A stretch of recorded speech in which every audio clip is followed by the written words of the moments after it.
Understood. I will bear the Tsaritsa's decree in mind. I don't see what's so awesome about it, though. Does he really think everyone else is as immature as him? I'm not stooping to Tartaglia's level. I thought you might say that. How's your progress? Quite promising, actually. Remember how I asked you to look up some files for me? That stuff on the Nazi-Kreuz Institute. René de Petrichor and Jakob Ingold. Alain Guillotin despised René's theories and methods, but he never managed to come up with better alternatives either. So I adopted some of René's ideas. I thought Alain was like a father to you. He and René were mortal enemies, were they not? And what would you say if Lenny and his friends one day learned something useful from someone you utterly detested? I would applaud them for it. That would mean that they have surpassed me. For all we know, Alain Guillotin might have thought the same thing. Not that it matters, though. He's dead, and I'm alive.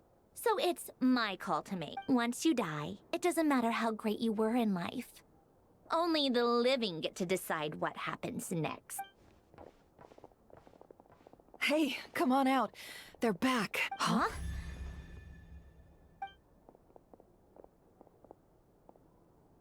You're back? And your head's still screwed on? And you still have all your limbs? What does it look like? Way to keep your composure, madam. Excuse you. I am perfectly composed. Glad you're okay. Yes, it's a huge relief. Worry? Oh, yeah, right. You think we, the Fatui, were worried about you? We were worried sick. Hey!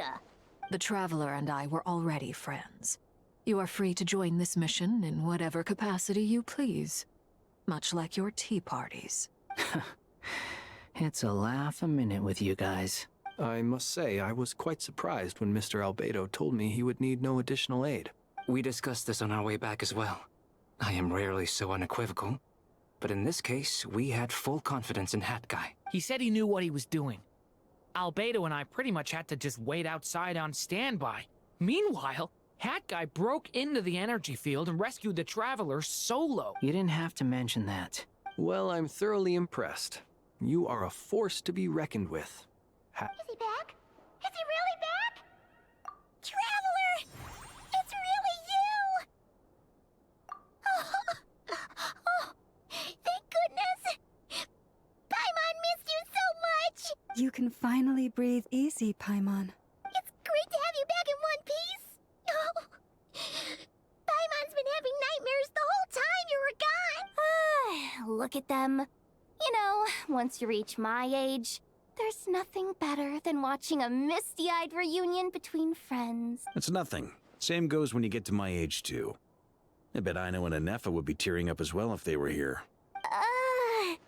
Varka, I'm not sure Anefa can cry. Oh, yeah, good point. Hey, your eyes are looking a little red and puffy. Come here, let's hug it out. What?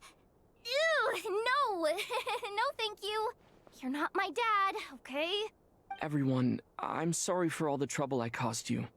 But the silver lining is, I didn't come away from this ordeal empty-handed. While I was being held captive, I learned a lot about Dottoro's current capabilities, and what he plans to do with them. Allow me to...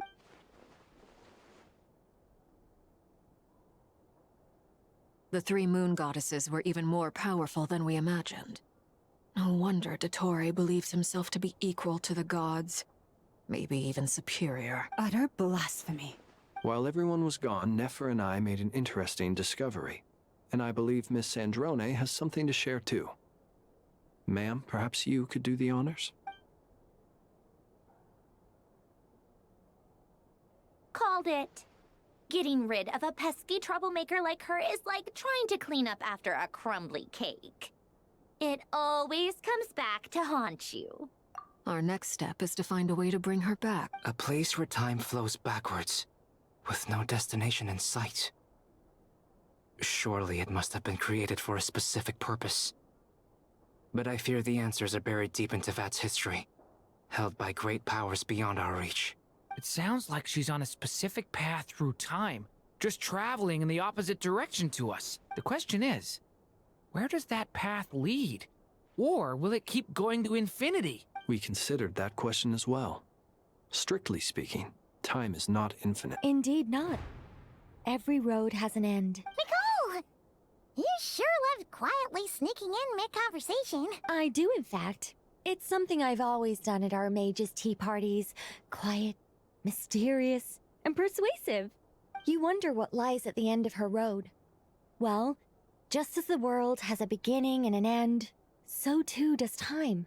And so, the end of the road is the moment that Tevat was born. But where Miss Columbina will end up along this road, that depends on where this particular river of reverse time began. What about the original moons and the moon goddesses?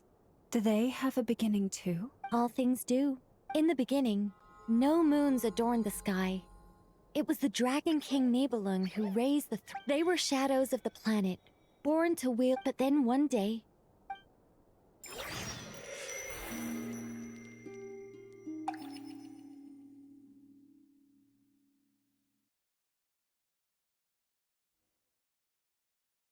Like I thought. No more paths back to reality haven't. But how can I be sure that I'm going the right way without scenes from reality to keep me on track? I can't even be sure of how long I've been walking for. The further I travel, they can just materialize out of thin air.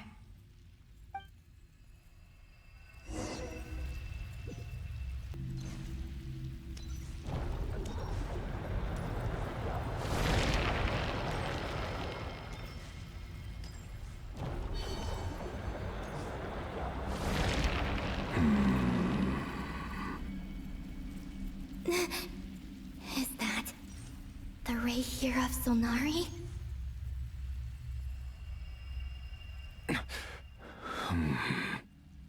You are the moon goddess. But how? Please, there's no need. I'm not interested in fighting anymore. I find that a little difficult to believe.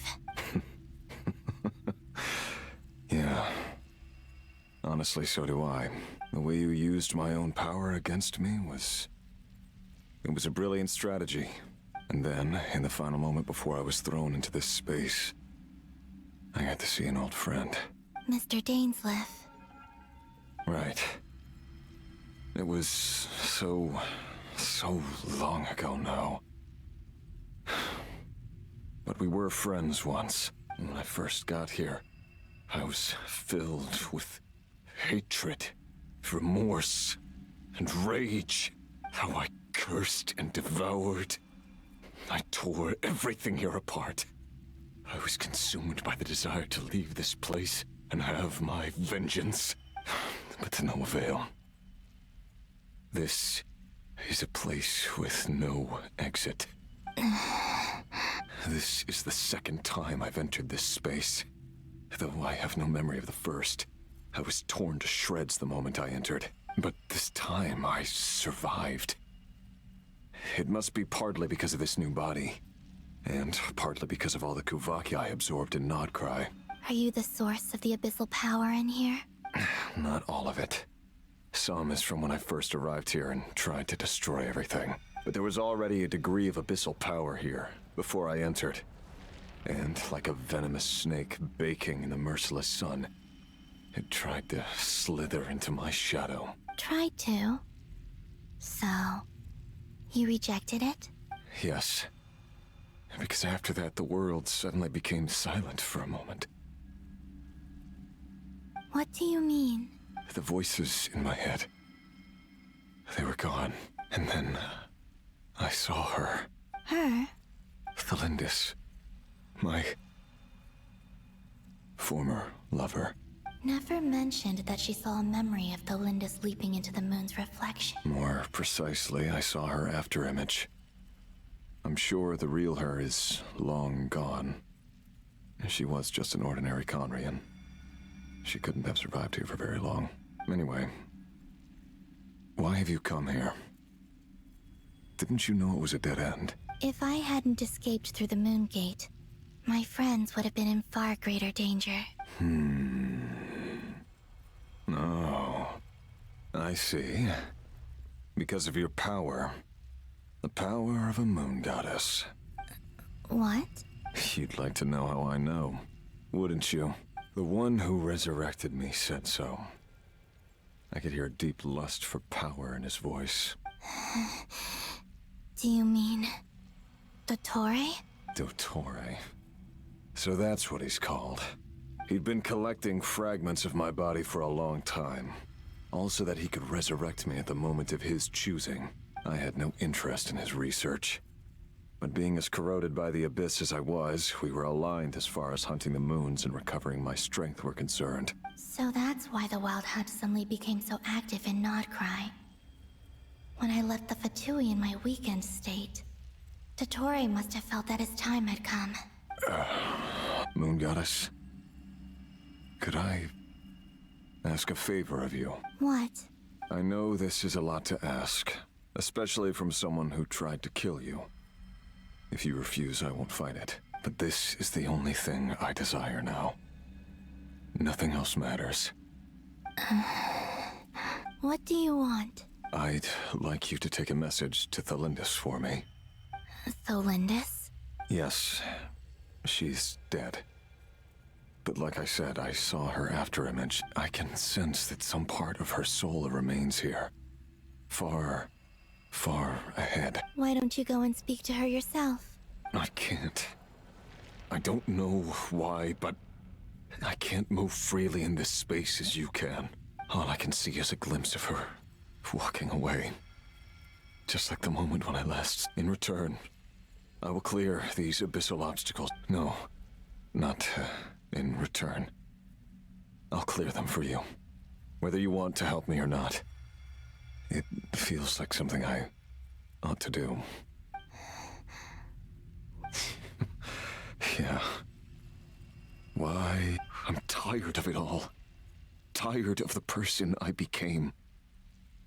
People used me. And then I turned around and started using others. I think I grew tired of it long ago. But I wouldn't admit it to myself. And ultimately, that's... What do you wish to tell her? All of it. My past. My mistakes. Everything that happened after we were separated. Is it okay if I give her the abridged version? Yeah, I'm sure there's plenty you can skip over. Just tell her the important parts. Whatever you think that means. Like the part where you relentlessly tried to kill us? It's up to you. Love demands honesty. But my relationship with Thalindis was built on lies. We hid too much from each other. But after living my whole life in the shadows, I don't want to hide anything anymore. I will do my best.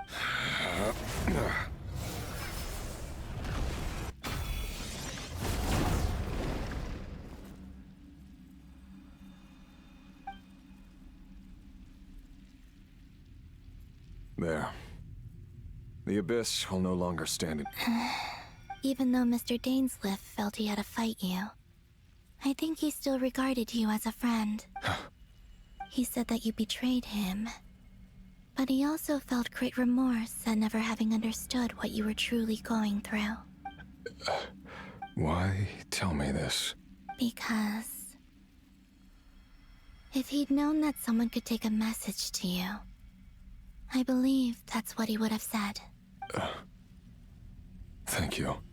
I know this will sound strange coming from me, but... don't die, Moon Goddess. I can tell that you're determined to get out of here.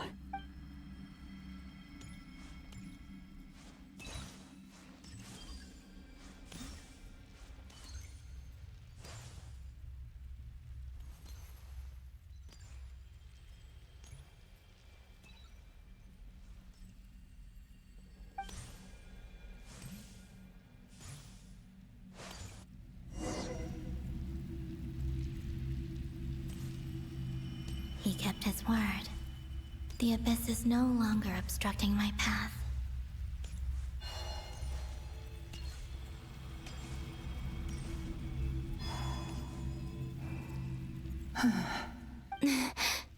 Is that the Lindis? She wasn't far off at all. And yet... Hello, Miss the Lindis. Who are you? How do you know my name? I've never seen anyone else here before. You can call me Columbina. I promised Rerir that I'd bring a message to you. Rerir? My Rerir? Is he well? He's... doing better than he was. Better than he was, huh? Sounds like he's had a pretty rough time. Others have had a rough time on his account too. In many cases, their time ran out because of him. And I'm not just talking about the children of the Crimson Moon. So, things got worse before they got better. Could you tell me what happened, Miss Columbina? Are you sure you wish to know? Yes. This is my opportunity to learn the truth. No matter how hard it is to hear, I have to know. I admire your courage. However, time is short. I cannot stay here for long.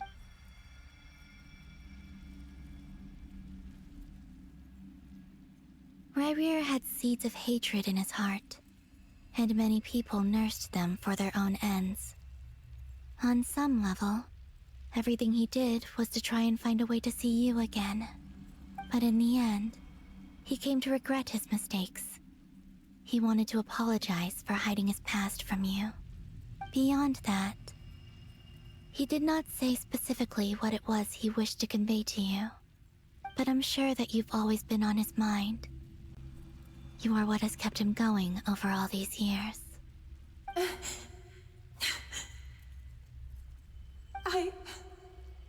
I'm sorry, Miss Columbina. This is so upsetting. I'm not sure how to put my feelings into words. It's all right. I understand. Well, that's everything from me. So, I guess I'll be... Wait. One moment. Time flows backwards here. The road ahead only leads further and further into the past. I know. I intend to reach the end of that road. Without a moon marrow, without the 3 moons' power, you won't make it far. Wait, unless... Are you one of the moon goddesses? You could say that. I see.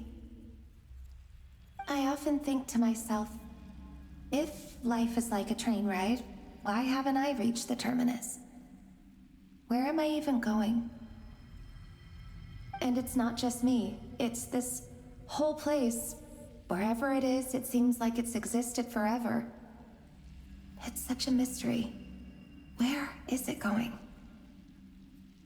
I must seem so ridiculous. I can't answer these basic questions, and yet I jumped right in here without hesitating, only to be torn apart the moment I entered by powerful energy currents. Only my soul remains now. Thinking back, I was suddenly overcome with fear and terror in that moment. Perhaps I too became bewitched by the Abyss. I may have been the leverage it needed to control Rerir. I used to be a researcher at the Universitas Magistrorum in Conria, researching the iridescent moon's marrow. Eventually, I came to the conclusion that time in here flows in reverse. Rerir was one of the Venster King's retainers. With me, he was in an impossible position. It plagued him constantly.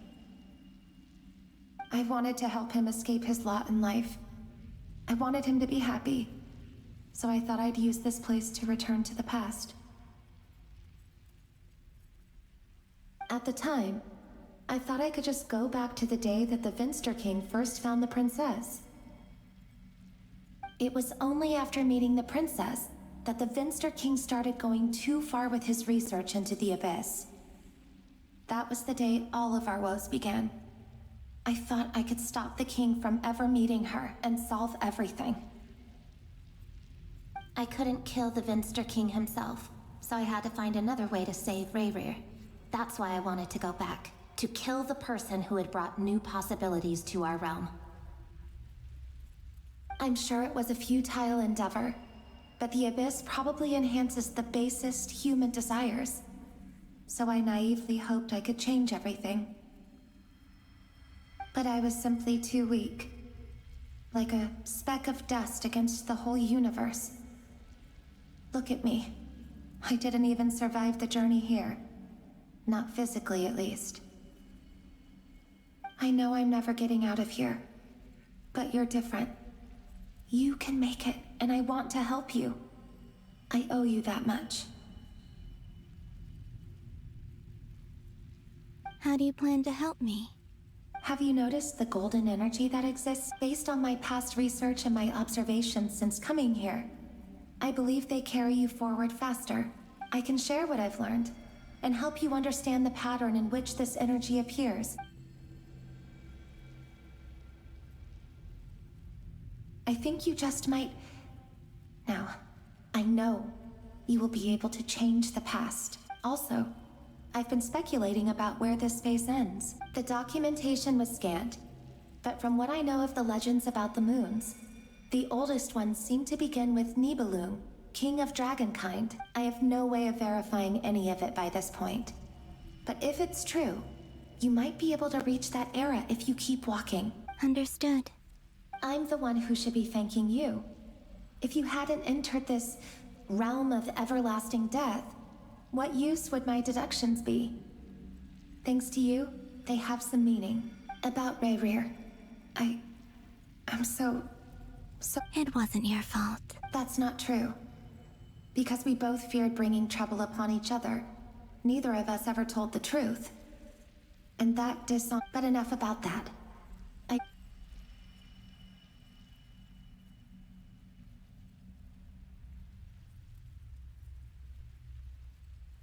And may the outside world never have to experience pain like this again. Rayrir, you're there, aren't you?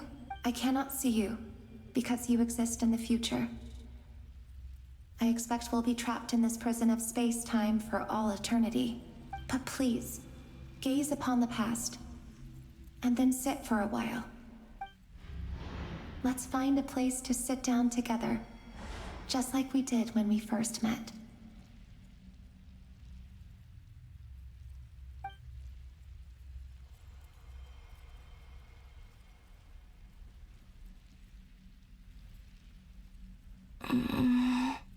How long have I been walking? How much further till I reach the end? Is there even an end to be... Everything's getting blurry. Huh? Are you all right, little sister? Have you come from the distant future?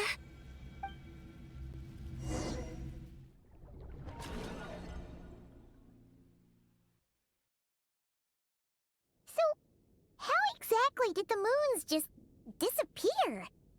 Shouldn't it be a little harder to get rid of major creations like The world is a vast and ancient place. On a certain scale, all life lasts for but a fleeting moment. Miss Nicole explained that the moon goddesses likely perished in the War of Funerary Flame. The moons themselves were also destroyed at that time, save for the Frost Moon, from which a new moon goddess was later born. Am I missing something then? 'Cause the stories say that the moon goddesses were born on the moon, but doesn't Columbina say she was born in Nodcry? Huh. You're right. Why do their birthplaces differ? What's the difference between the two generations of moon goddesses? Also, remember what Snezhnaya said? Her scans detected 4 moons. In other words, 4 moon marrows. Technically, the result of the scan means that 4 moon marrows were detected and positively identified as moons in that moment. In other words, this piece of information alone isn't enough for us to know how Miss Columbina is doing right now. Yep. We have no way of staying up to date on whether she's dead or alive. She's on her own for now. But at least she's trying her best to get back to us. Yeah. She's a tough cookie. And a sore loser, too. We have to trust that she'll find a way. Because we really need her power. As much as it pains me to say it, we've got no chance of beating Dottore in a straight-up fight. He's much too powerful. It wouldn't even be close. That maniac is going to devour everything in his path until he reaches us. We need to find someone or something that can stop him before he does anything worse. I'll be frank. Our only hope of defeating this false god is with a real moon goddess on our side. I'm not just saying this because Columbina's a friend and I want her back safe and sound. It's just the truth. And I know that even she was no match for him when he attacked, but I don't have a better solution. We're not giving up on saving her, whether she can defeat Dottore or not. Right. Don't worry, Miss Snezhnaya. We're all aligned on saving Columbina. No one's trying to argue that we can only justify saving our friend because it will help save the world. This is about multitasking. We want to save both. So, she's more than just a moon goddess to you guys? Absolutely.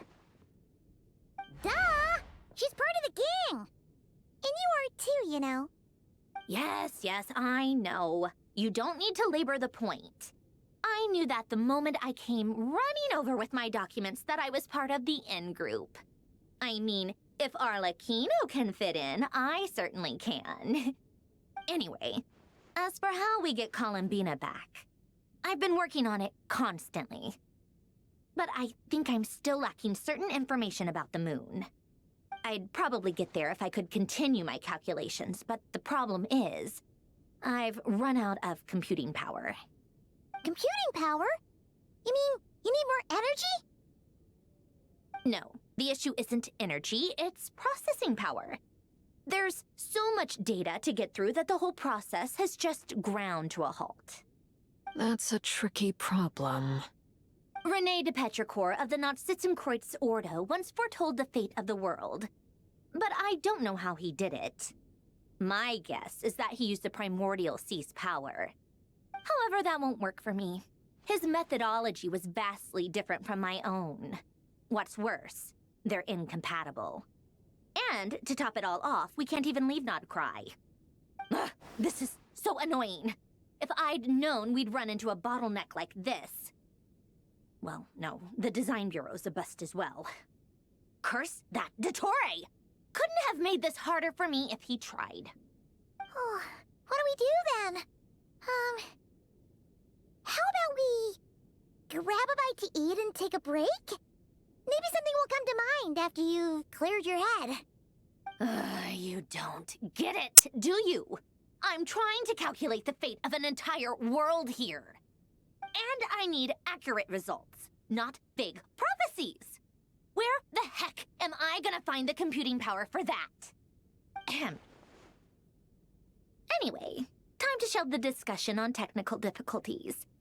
Being a killjoy isn't very ladylike, after all. Either way, we've done what we can. Rest well, everyone. Remember to let us know if anything new comes up. Hat guy? Is he hinting that we should talk outside?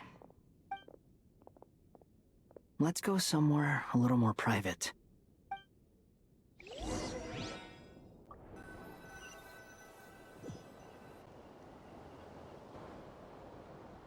You know that Dory went back to Sumeru, right? Yeah, she mentioned she was planning to head back. Things aren't looking good for Nodcry. She's gone to spread the word so that Sumeru has a chance to prepare for the worst. From what I know of Dottore, There are two possible reasons why he hasn't made a move yet. One is that he's still working through some kinks in his new powers. The other is, he wants to see how we're going to react. He'll easily devour everything eventually, so I guess he's in no rush to make it happen. The first false god he made was me. Now it's his turn. Even though my records were erased from Irminsul, Dottore ideas haven't changed one bit. He once told me that becoming a god was like turning yourself into a hungry wolf or giant serpent to devour the moon. Clearly, he began studying the moon goddess's powers long before he even tried making a god. He's always wanted to get his greedy hands on divine authority one way or another. And in the end, he devoured the moon where I failed. In the desert of Sumeru, there is a chessboard built by King Deshret, also known as Al-Ahmar. I don't know if it was a real game, or if he was just trying to challenge his servants and citizens in some way, but creating games and setting rules. Gods do that as a matter of course. That's the kind of power Dottore craves. Now he has the Trilunar Authority. His power is leagues beyond the common people. I don't think there's any point in other nations rushing to the front line.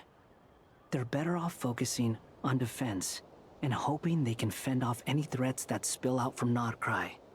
Either way, Dori will inform Lesser Lord Kusanali, and she will contact the other gods in turn. The Seven will have some recourse available.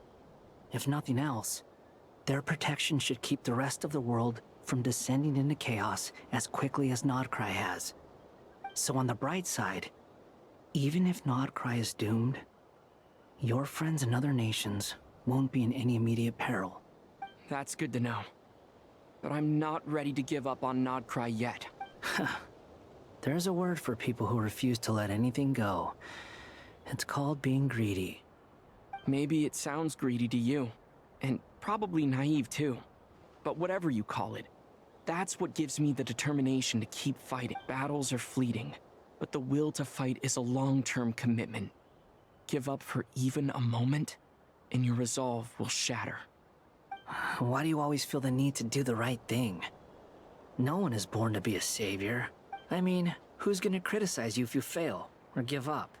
Don't take this the wrong way, but Dottore said something similar to me. I guess the Fatui attracts people who don't believe in saviors. Not necessarily. It's less about belief for me. I just want to know how determined you really are. After all, I don't owe anything to anyone else here. Only you. You look kinda worried. If your arch-nemesis was about to achieve their ultimate goal, I think you might feel a little worried too. That's true. Dottore is about to become an omniscient, omnipotent deity. That's gotta be a bitter pill to swallow. Still, you're calmer than I expected. Obviously, I have to admit that my past self was a reckless fool who misunderstood not only the point of revenge, but how to achieve it. And as much as I want my vengeance, I know I'm not gonna get it by acting alone. If the world's taught me anything, it's to think before I act. Too bad it never taught me any other virtues, though. So, I am going to destroy Dottore, no matter what it takes. So, what's your plan? I'll get to that. First, tell me, what do you think of Sandrone? Just like Paimon said, she's a friend. How much do you trust her? This is a serious question. Think carefully before you answer. Although she's with the Fatui, she has her own values, and she's helped us a lot. If nothing else, she's clearly going the extra mile for Columbina. I see no reason not to trust her. If you say so. In that case, the three of us need to talk. I have some thoughts about her computing problem. It can be solved, but it will come with a cost. How much? If I can afford it, I'll cover it. Sometimes your heroism really backs me into a corner. You know that? Come on, let's go talk to her.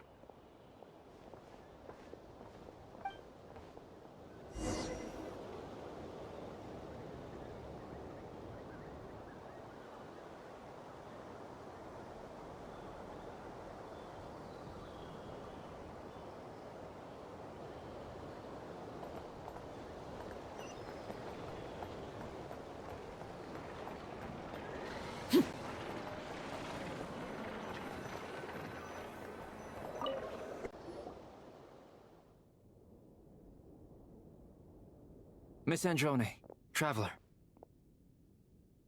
Hey there. Paimon's here too! She was just helping them sort through their things. How did That was fast. The call only just ended. Well, you said it was urgent, so we got here as quickly as we could. Albedo, I have some alchemy questions for you. I see. Looks like my knowledge proved useful after all.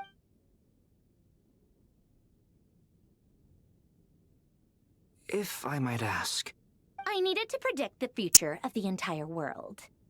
But I've run into some teething issues since trying to implement Renee's theory of the four Orthants. I see. I'll have a look at it. Still, computing power is the real issue here. About that, it's been sorted. Oh, with the Traveler's help? Actually, you're not wrong. He found the person with the solution. Was it Hat Guy?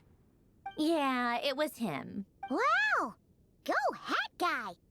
Seems like all that time studying at the academia is paying off big time. But where is he? Wasn't he the one who asked Albedo and I to come here? Come with me.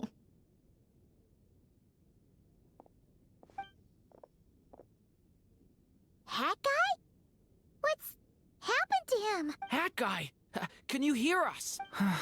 No response. I guess he's in hibernation. Hat Guy mentioned that he was a puppet.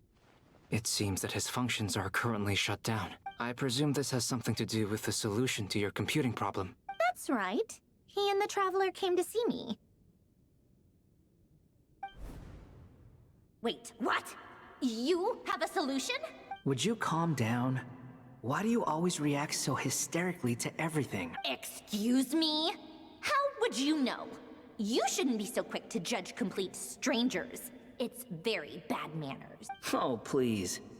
It doesn't take that long to figure out that you have a temper. Where does a mere student get that kind of confidence? I've actually published more papers than you. Not that status counts for much. Even Paimon's applied for academia admission. Huh? Are you serious? See? This is why I can't be bothered to explain myself. She recognizes no one's skills but her own. Okay, fine. I'll hear you out.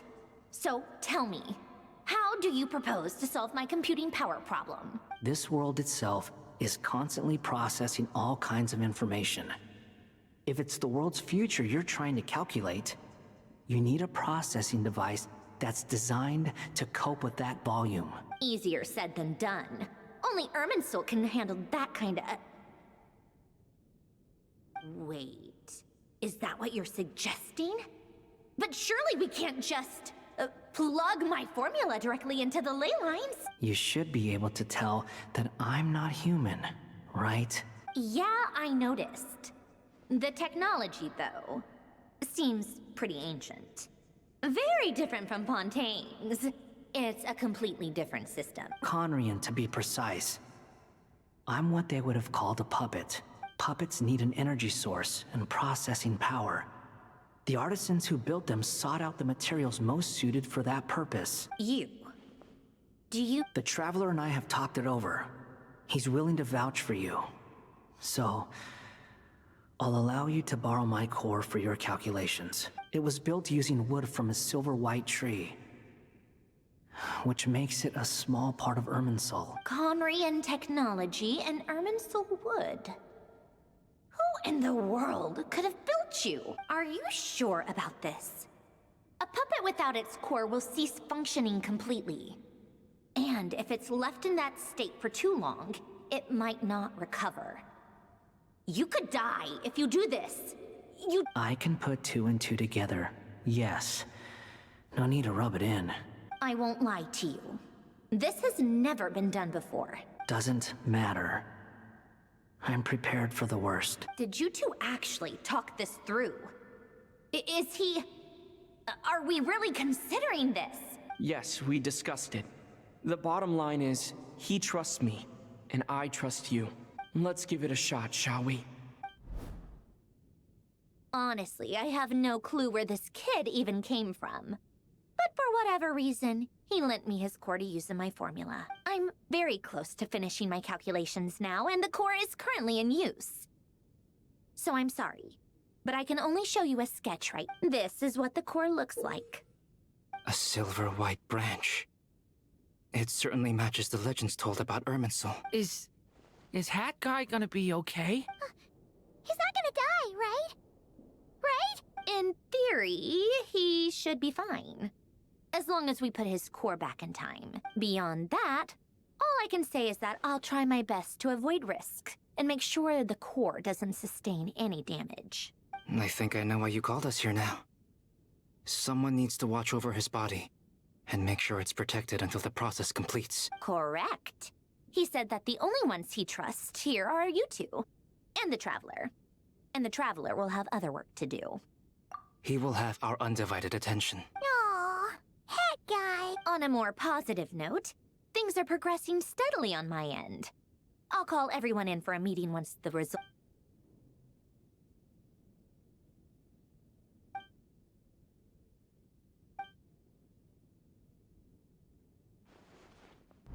The worst case scenario with the core removal is either a system reset or a total loss of function. But I'm not afraid. A quiet death should have been my fate long ago. A core is completely different from a heart. It's like another vital organ entirely. I never believed, but in the end, it turns out the core was more useful to me. Pretty funny when you think about it. It's like the punchline of my entire life. Do you think there's any difference between a puppet and a human? If not, then I have already experienced both. Part of me wonders whether I'm only... Snezhnaya will succeed, won't she? She will. We all have to persevere until this is... That's right. And I'll protect you all until the...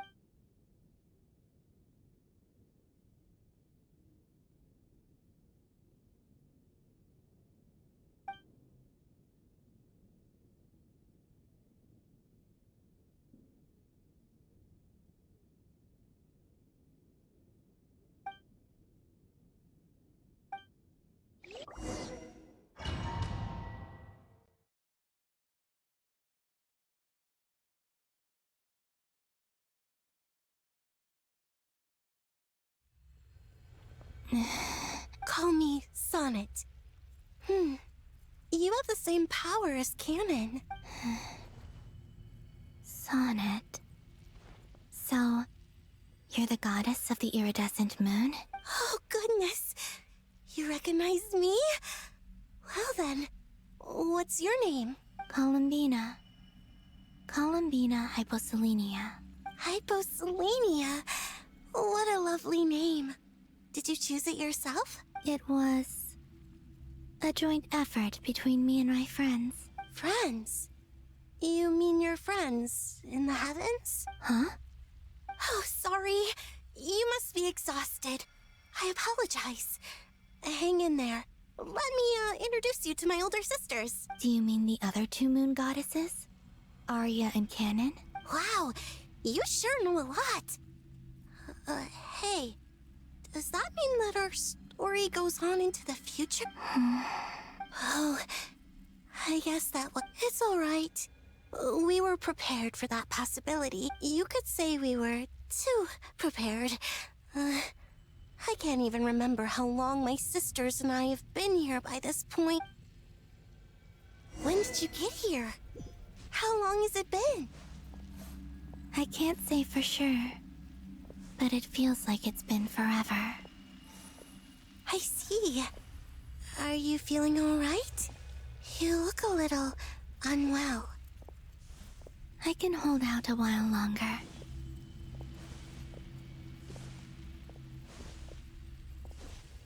We don't have far to go.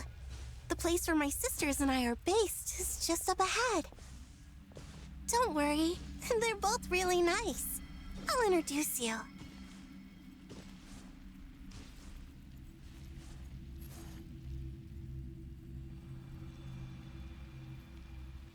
Sisters! I'm back!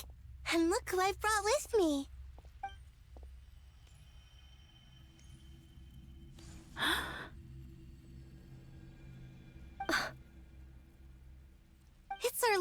little sister, born in the far future. The pleasure is all mine. Allow me to introduce you to Columbina Hyposelenia. This is Arya, the goddess of the eternal moon. And this is Canon, goddess of the frost moon. Canon, don't you think Hyposelenia's power is similar to yours? Hello, Columbina. I apologize for our startled reaction just now. And please, forgive our little sister if she's been annoying you. She tends to talk a lot. It's fine. You seem shy. Don't worry, Columbina Hyposelenia. No one can hurt you here. Could you tell me where here is? Please. My dear sister, this is where Tevat's original ruler, the Dragon King Nibelung, imprisoned the moon goddesses. What? You're scaring her, Canon. No, I'm fine. Please, continue. Nibelung, our original master, created us in the distant past to maintain Tevat. But he left this world and traveled into the dark universe beyond, to explore worlds vaster still. Day and night, we fulfilled our duty in the heavens, until the day that the first Descender arrived. The great ruler of the firmament. The heavenly principles. Is that what later generations call them? I see. But we did not reject them at first, nor did they seem to harbor ill intent towards this world. We coexisted in peace. They were like a guest in our home. Slowly, however, we came to realize that our guest had a growing desire to change and dominate the world. And you didn't stop it? No. There was an order to the rules they set up that Nibelung never taught us. We wanted to know if this order would bode good or ill for Tevat. All right. Canon and I wanted to know. Sonnet was against it from the outset. Later, we discovered that this great ruler of the firmament bore an almost paranoid hostility toward the desire of certain life forms to seek power. Or perhaps they feared them. They would even cast down celestial nails as manifestations of their power, to punish the civilizations of the world below. Only this was far beyond mere punishment. Right. Their rules brought order, but the price people paid for merely testing the limits of those rules was far too great. I did everything in my power to help the punished escape catastrophe, but still, too many lives were lost. The ancestors of the Frost Moon Scions were some of the ones you helped. But just when we had decided to take countermeasures, the Dragon King, Nibelung, returned. And so began the War of Funerary Flame. So, that's the name the world gave that war in the future. Well, who won in the end? As far as I know, the Heavenly Principles won, although it came at a great cost. They remained in Tevat, where they continue to rule to this day. And the world's original master, the Dragon King Nibelung, was destroyed. And what of the moons? Are there still 3 moons in Tevat's skies? You can tell us the truth, Columbina. We know we are but remnants of a bygone age. We are prepared for the answer. Only the Frost Moon remains. But it has been cast beyond the false firmament by the Heavenly Principles. The eternal and iridescent moons were both shattered during the war. So death finally came for us in the end. Sonnet. But you're still here, aren't you? A moon goddess cannot live without her moon, Columbina. She's right. That's why I began to disappear. Because the frost moon is cut off by the false sky. How much worse it would have been if it were outright destroyed. Our souls may endure within this lunar palace, but if our moons are destroyed, then we shall disappear the moment we depart from it. I'm sorry. There's no need to apologize to us, dear sister. If anything, we owe the world an apology. If only we'd decided to act sooner, rather than arguing amongst ourselves. All the more reason not to spend this time in regret and repentance. Instead, we should focus our efforts on how we might help our future sister. Sorry?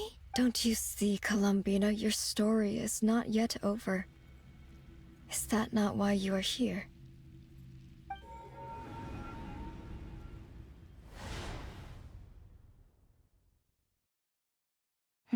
It's done.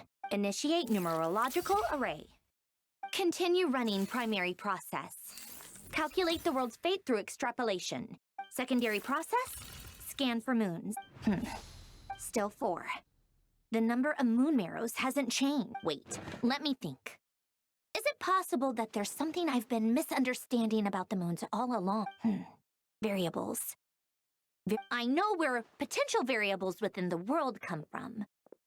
So what about the moons? Like their life or death, for instance. What if being alive or dead makes no difference to a moon? But that's so strange. Even immortal gods can die. Why would the moons alone be... Wait! If alive or dead is considered a variable, we might have had this wrong the whole time. No one ever said that a moon marrow equals a living moon. We just made that assumption ourselves. Initiate secondary process. Scan again. This time filtering out interfering perimeter. Moon marrow. I don't care if they're natural or artificial. Get them out of my... Why? It says 3 moons still exist in Teyvat, even after excluding the moon marrows. But we know for a fact that 2 of them are dead. Redo the scan. Narrow the results to living moons and real moons. No, scrap that. Narrow it down to moons that have lunar authority and remain alive. Why? What is this, Columbina? Has the world lied to us? Or are you the one pulling the wool over our eyes?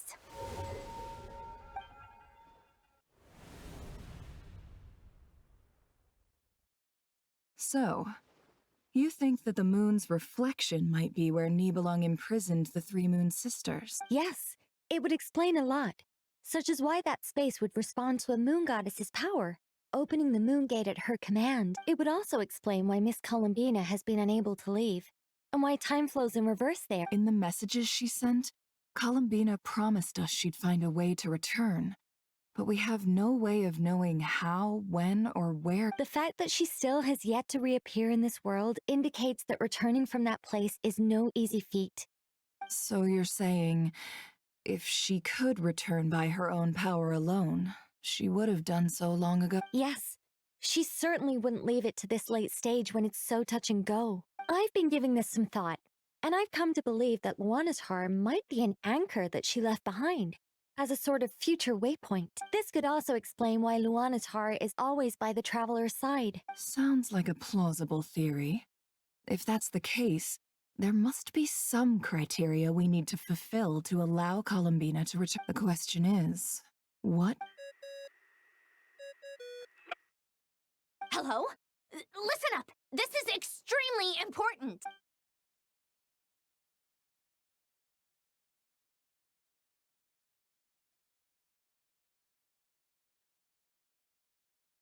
Not only is Columbina alive, but she may well exist in a form unimaginable to us. I'm still unclear on the details, but she's done something truly inconceivable in the past.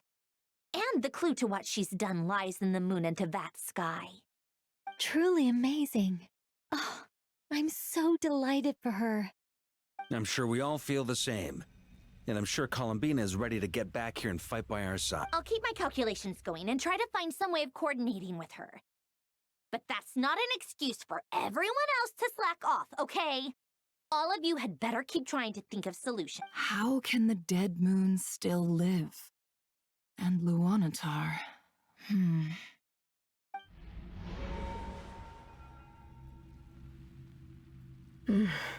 It's hard to believe that's what will happen in the distant future. Our authority is linked to the most fundamental rules of Teyvat. I suppose it's no wonder that many would covet that power. I didn't realize that when you said friends, you meant people who live down in Tibet. That's so lovely. I always wanted to go down there and have some fun. Have you ever tried leaving this prison? Of course. Between us, we've tried everything. But no matter where we go, this space will eventually bring us back here. It's like the center of a whirlpool. Everything ultimately converges here, at the moment when Nibelung imprisoned us. In that case, have you tried using any of those pathways that connect this space to the real world? Sorry? What are those? They're passages through which you can make small-scale changes to reality by using Kuvaki. Or am I the only one who can use those passages? Because part of my soul remains in reality. Kuvaki. What is that? You don't know? It's a unique kind of elemental energy found only in Nodcry, the land from which the moons arose. Oh. Well, it's true that the moons first rose up from the part of Tibet you say is called Nodcry, but there is no difference in the elemental energy between there and anywhere else. What? Could you show us some of this Kuvaki? Hyposelenia? Maybe if we see it. Okay.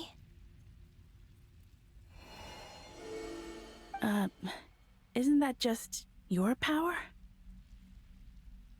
What? But it's everywhere in Nodcry. In the air, in the land. Even the creatures who live there have adapted to its influence. How curious. This Kuvaki certainly did not exist anywhere in the world before we were imprisoned. Let alone influence living creatures. So, how exactly does it affect them anyway? Can they float in the air like us? This is so strange. Why would their reality differ so much from mine? Columbina, you're looking for more than just a way out of here, aren't you? Yes. If I am to help my friends, I will need trilunar authority on par with that of our foe. You mean... you'll need our power? This sounds extremely risky. The Three Moons' powers are not mutually compatible. Concentrating them into one goddess will be a very painful process. And if anything goes wrong, it could tear you to pieces. I know. But I'm willing to take that risk. Even so, let's say we successfully transfer our authority to you. How will you take it outside this prison? Nibelung constructed this realm specifically to prevent us from using our powers to interfere in his war. No moon goddess can leave this place alive.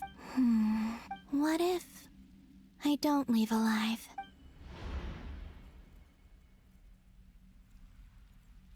Where do we even start?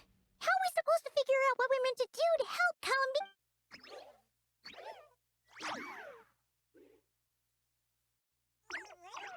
Columbina? What do you need from us?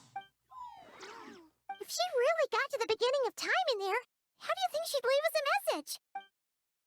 You don't think she'd write it down on a stone tablet somewhere in the hopes that we'd find it, do you?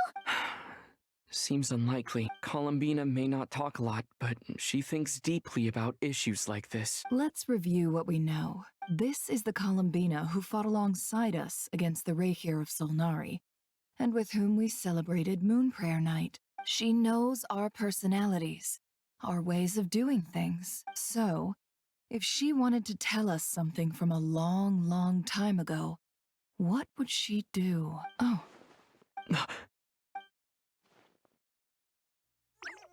Traveler, you once said that those golden ripples also appeared when Luanatar was born. What if Columbina left Luanatar here, not just as an anchor to the real world, but for some other purpose? If she is part of Columbina, and Columbina knows that I can see past events through her.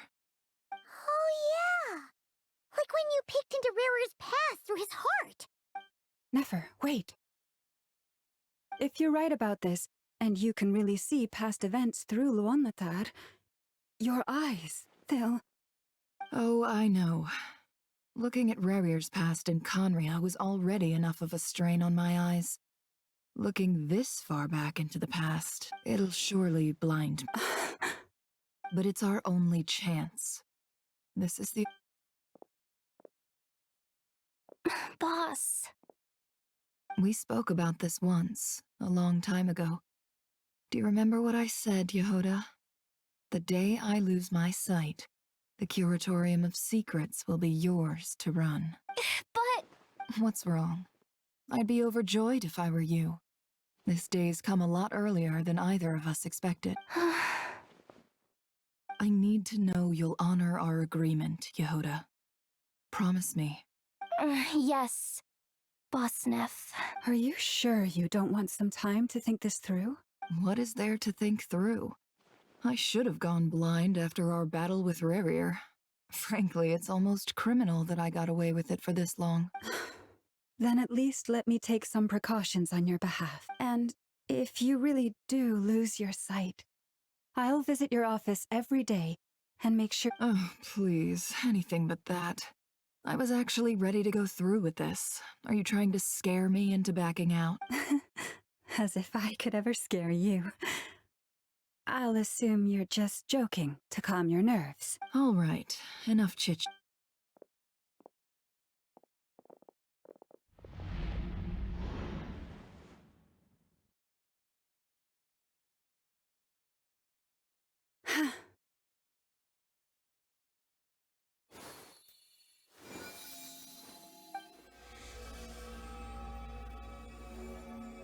All done. Good. Now give me some space. Come on then, little one. Show me what happened in the past.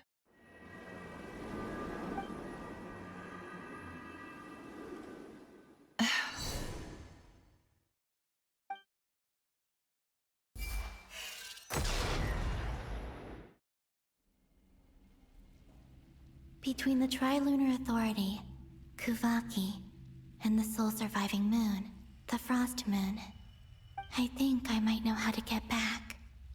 But I will need my sister's help. Time to go talk it over with them.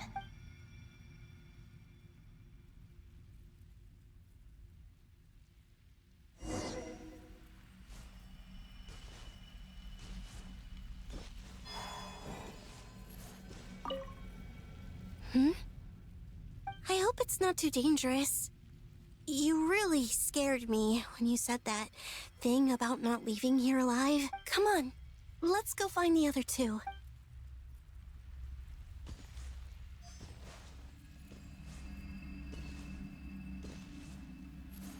It seems you have reached it. I'm all ears. What do you...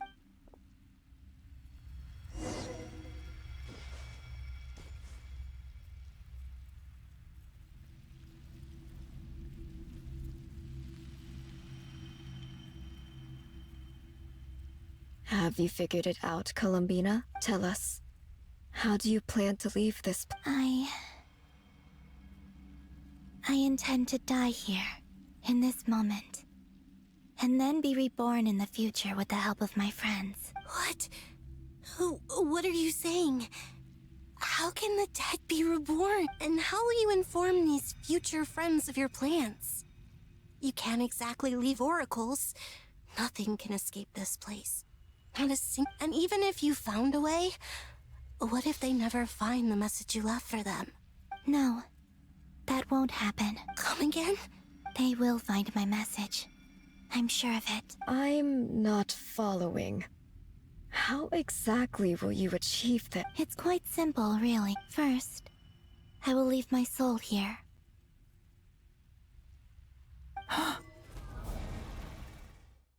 I see it. Your soul? You mean your divinity? Yes. I once left a portion of my soul in the future. One so small that this prison barely noticed anything. In this very moment, she can resonate with my soul across time. When the time comes, I believe that she can serve as an anchor to pull my soul from here back to the future reality. Just as gravity connects the world to the moon. Exactly. In the future, where I came from, The moon has been cast beyond the false sky, but I can still feel that it is there. In a similar way, I can feel a connection to the soul fragment I left behind even now. My friends can use it to detect my presence. But how do you just leave your soul here? Is that even possible? On my way here, I met an ordinary mortal who entered this place long before I did. Her body is long gone, but her soul remains. And before that, I encountered an old enemy whose entire soul survives here intact, while the power that once corrupted his body has faded away. So, perhaps this space is specifically designed to imprison divinity and authority, but not the physical body. Still, even if your body can escape, would it not just be a lifeless husk without the soul inside? Wait, is that what you meant when you said you wouldn't leave alive? Yes. I shall turn my body into moonlight and pour it over Nodcry. That power shall protect the land and quietly blend into it, awaiting my soul's return in the future. However, I cannot do this on my strength alone. I would need your help to do this. So I'm humbly asking for your assistance. Oh, dear sister. You need not be so formal. As I said before, we are but remnants of a bygone age. You, on the other hand, were born alone in that distant future, and you have walked a long and lonesome road since then. How could I bear to let your story end here in this dungeon? Don't forget, we are your sisters. Your family. Arya's right. Actually, I've always wanted a little sister. Can you imagine how it's been for me? Getting nagged by 2 older sisters all the time. Now, I finally get to be the big sis. And not just that, but I get to help you return to your world, too. How could I say no to that? Sonnet. Canon?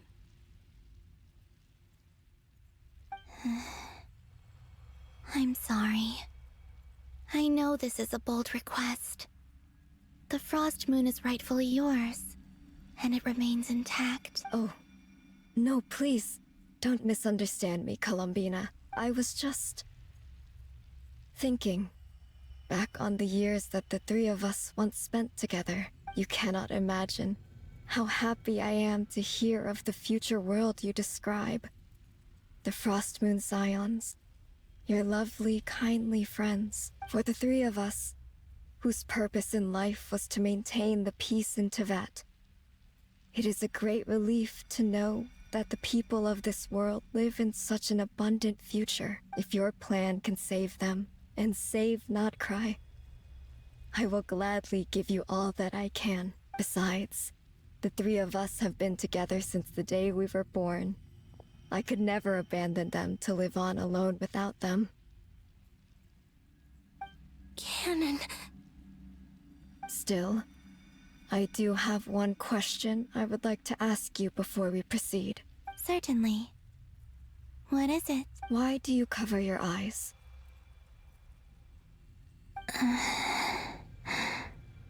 Yeah, I was curious about that too. But it seemed personal, so I didn't want to intrude. There was a time when I refused to look upon the world. I believed it was full of nothing but lies and falsehoods. I wished to hide my feelings, seal my heart, until I could return to my true home. I see. Perhaps that decision saved you from ever having to see the false sky again. But at the same time, you likely missed out on many true and precious things, like the smiles on your friends' faces. Promise me this, Columbina. When you return to the future, open your eyes, take a look at the world around you, and see your friends. I'm sure that you know this already, given that you long to return, but that is your true home. Give me your hand, Columbina. Arya, Sonnet, you too. Okay. All right.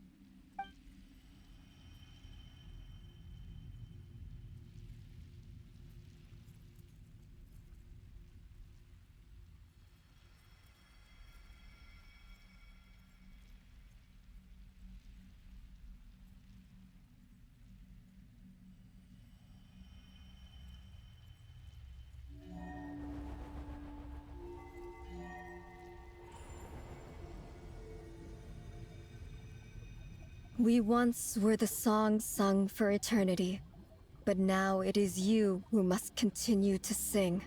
We once were the tides in the great river of time, but now we subside, and you arise. We were the messengers of madness and inspiration.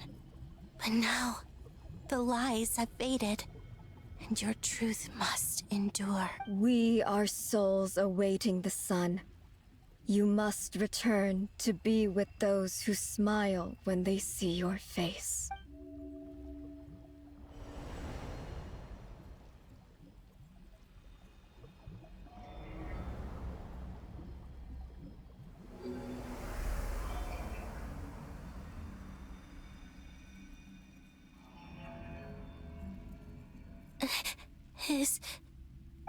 Yes. We have transferred the authority over all 3 moons to... From this moment on, she is the Tri-Lune Goddess. The one and only moon goddess of this world.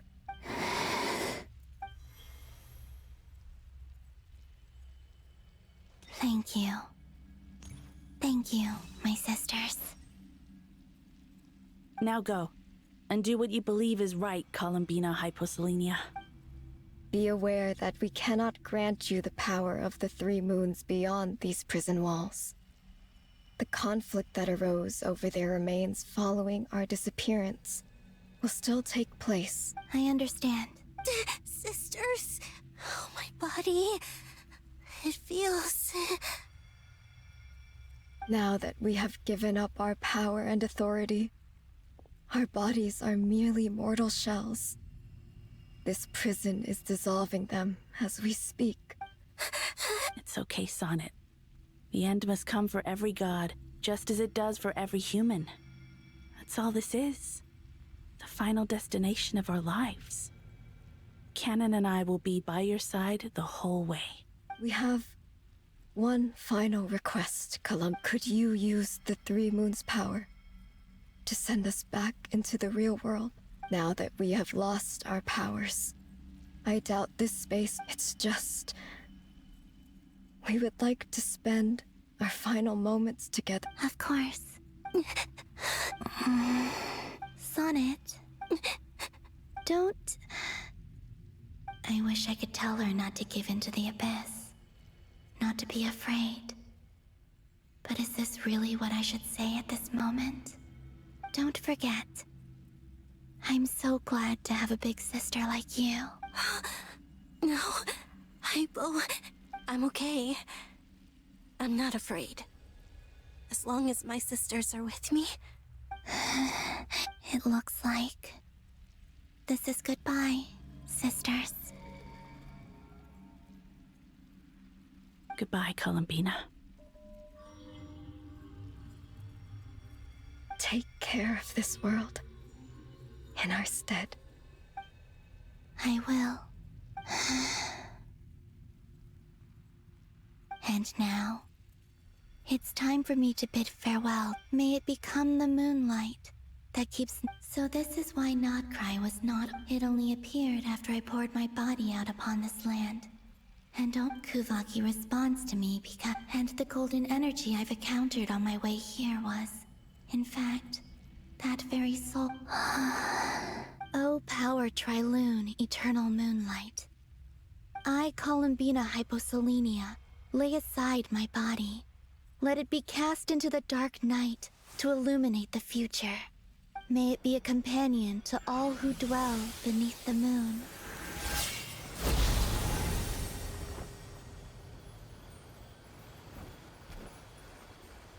Until the time comes for me to return home.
allowed to see that? Can you still see? How many? I see 2 fingers. Truly astounding, Miss Nefer. Your eyes have glimpsed the very ends of the world, and yet they remain as sharp as ever. Or is the credit for this miracle due to Miss Lauma? It seems that even time itself is no match for your medical skills. Surely you jest, Mr. I suspect we have Columbina to thank. She must have realized the immense toll that the ritual would take and purposely set aside some of her power in the past to protect Nefer's eyes when this moment arrived. There is always a great price to pay for witnessing the truth, but it seems that this time, Columbina has shouldered that burden on our behalf. She chose the perfect method of getting a message to us.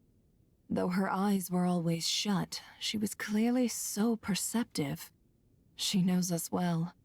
She knew exactly how we would think and what we would try. Despite being separated by time and space, we're seeing the same possibilities. We still don't even know if she's okay right now. But I'll get you back somehow, Columbina.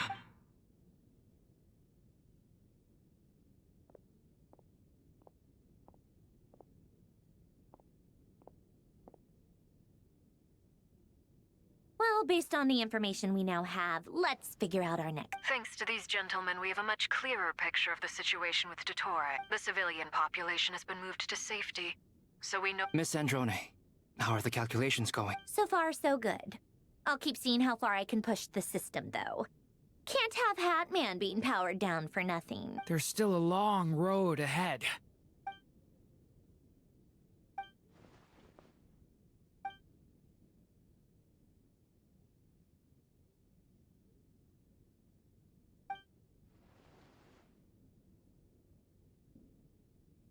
our plan is clear.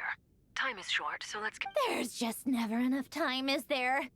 Time is the bane of my— All right, we'll do our part too. Yeah.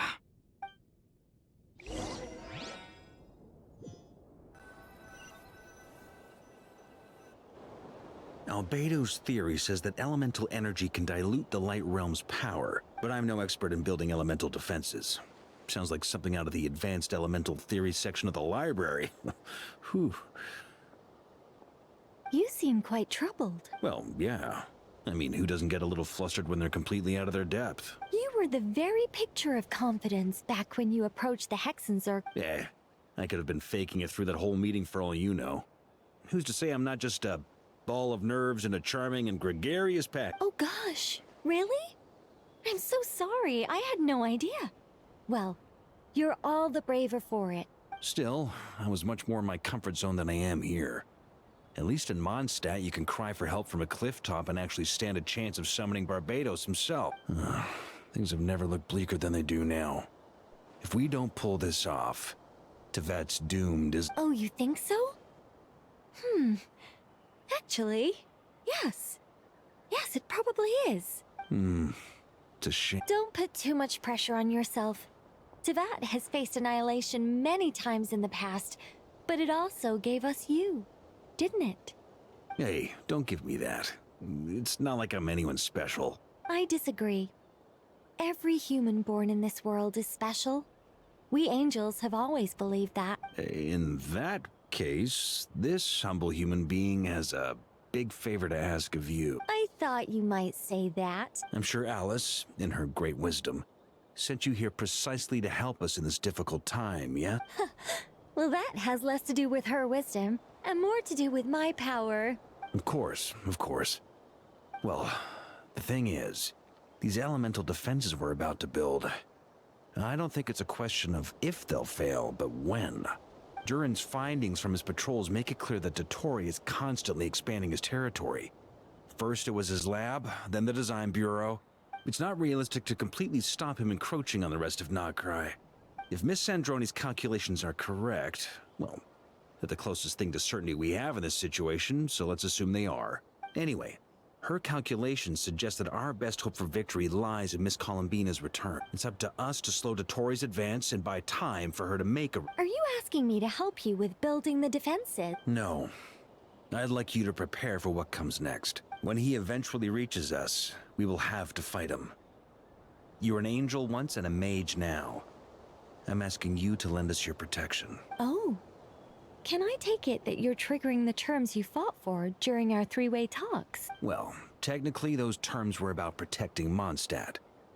But if you're happy to agree to the change in location, then yes. You're cashing in on this much sooner than I'd imagined. Well, yeah. The way things are going, I might not get another chance. Very well. The mages have heard the knight's plea, and we will respond. To tell the truth, Alice and I had already discussed how we might help you all, so I didn't come empty-handed. I always like to be prepared. This is... wow. Yeah. This is great. Seriously, thank you. It's been many long years since I had a chance to dazzle humanity with a little divine intervention. To humbly serve as a reliable and responsible guide. Anyway, Knight of Boreas, please accept this gift in recognition of your great virtue. Go now. May the angel's blessing deliver you safely to your destination.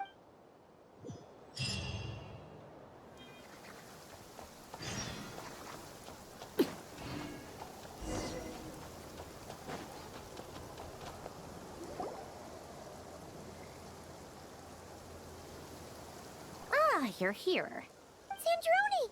How are things going? Glad you asked. You two are about to become the first people to lay eyes upon my masterpiece. Or should that be the first person and the first, Hey! Whatever. Come, feast your eyes on the... Wow! We've never... This meter displays the progress of my formula. Currently, it's still making the most important. Once it's finished running, I'll deliver it right to your side. And then... What do you mean, deliver it? Can't you just tell us over the Dodo communication device? You're such a greenhorn. This isn't the kind of formula you solve in math class. It's a highly complex algorithm capable of constructing a framework of rules. Whatever. We'll be here all day if I start trying to explain it. All you need to know is the formula must... I'll share the data with you. Nicole's agreed to let me use her information channel. So there. Now you can... Wow! Look at that! You're amazing, Sandrone. About time you recognized my genius. Took you long enough. Anyway, that's all for me. You should check on the others if you have time. Make sure we don't have any weak links in the chain. That might sound harsh to you, but close supervision is a common practice. I'm kinda stuck here while the formula's running, so I need you to be my second pair of eyes in the meantime.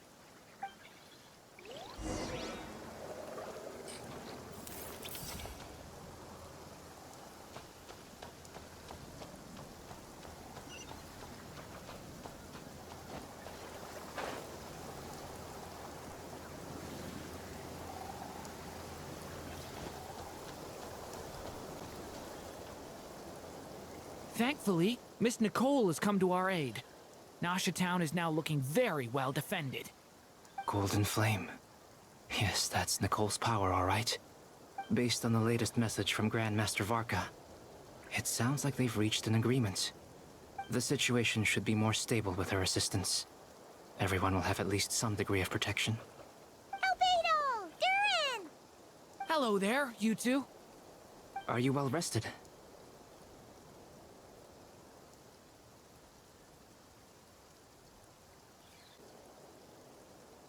That's good to hear. As per the plan, Albedo and I will be in charge of Nasha Town. As Dotori's energy field expands, it's creeping ever closer in that direction. But we will do our best to hold our position. We fought side by side many times before, and always with great success. I believe this time will be no different. So don't worry about us. Focus on fighting Dotori.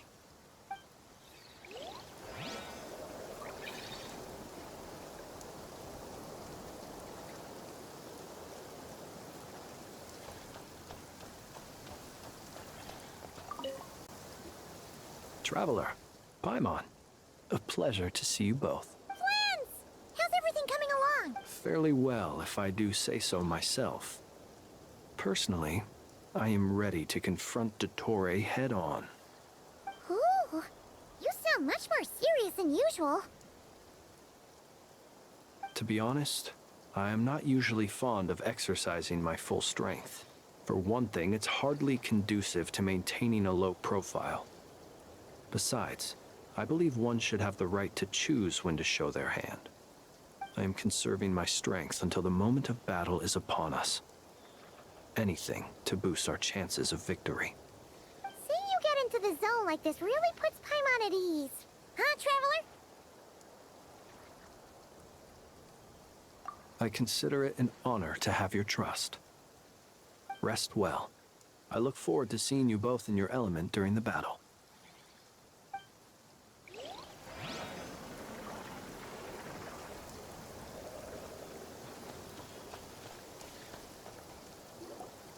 Yes, Miss Moonchanter? What are you staring at? You always address me in the strangest ways. Lady Moonchanter 1 minute, Miss Moonchanter the next. Yes, and? Are either of those incorrect? Not as such. It's just that I simply call you Nefer nowadays. Uh-huh. That's my name. What's your point? The point is I don't add any honorifics or titles. Meaning what? That maybe we're on friendlier terms now than we used to be. Is that how you see it? Then I thought I was the one with eye damage. Never! Wilma! Paimon, Traveler. Just swinging by to check in on you. How are things going? Did you manage to get some rest? Don't worry about me. I won't slow us down. And I give my all to ensure our Ah, yes. Allow me to give you two a quick checkup. All done. You're both in good shape. You're welcome. You'll have your work cut out for you in this battle against Dottore, so make sure to get some— Paimon will keep an eye on him. Don't you worry. I'm glad to hear it. Take good care of yourself, too, Paimon. Sure thing.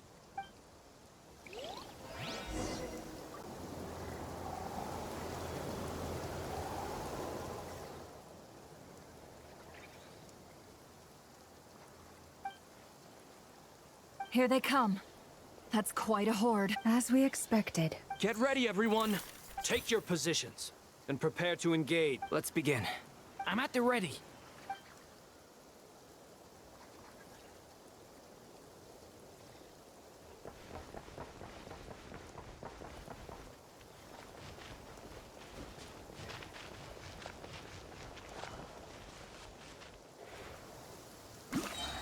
What a waste of time!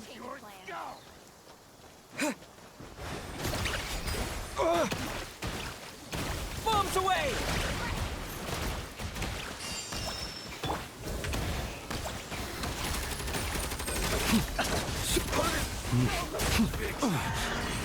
You'll sorely regret that. The night comes. Another one? Fine.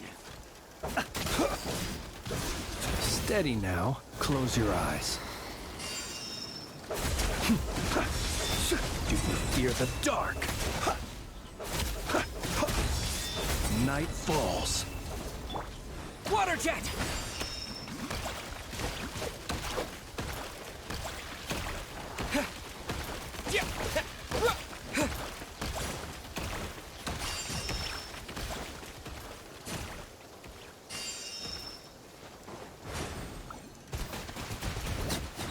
Water jet!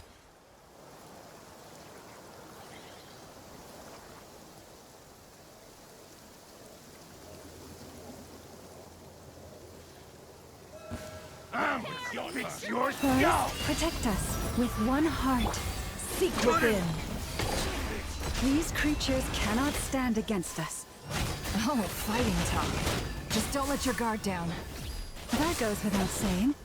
I'm hardly the risk taker in this group. Excuse me? The deception ends here. No more lies. Intel!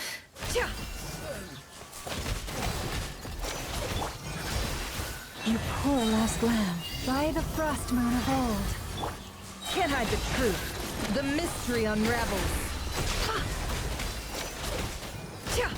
No more lies.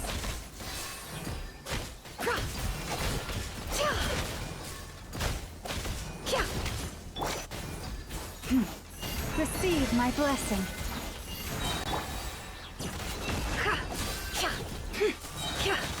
The deception ends here. Can't hide the truth. For the everlasting forest, leave this place. No more lies. It all adds up.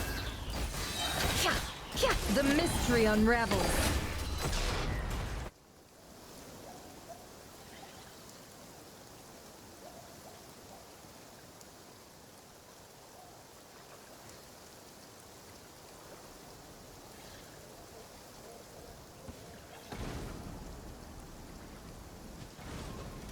Moment of birth. A turning point in fate! Thunder!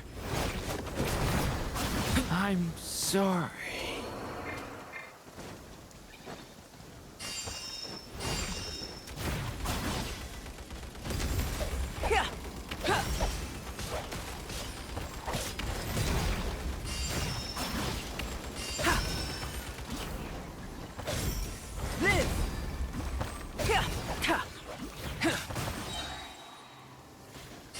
Witness my great undertaking. That was easier than I thought. Naturally. What do you mean? Is it because as created beings go, we're of a higher level than them? Very good. You understood what I was implying.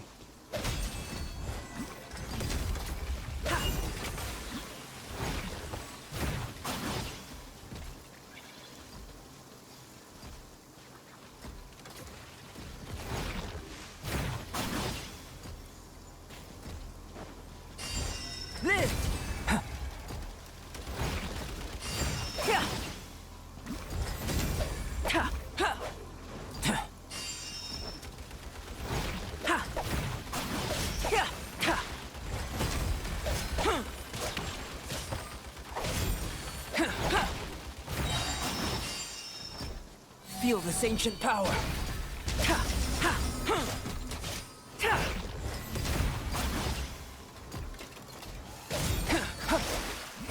Burst forth. Live. Come into being. Burst forth.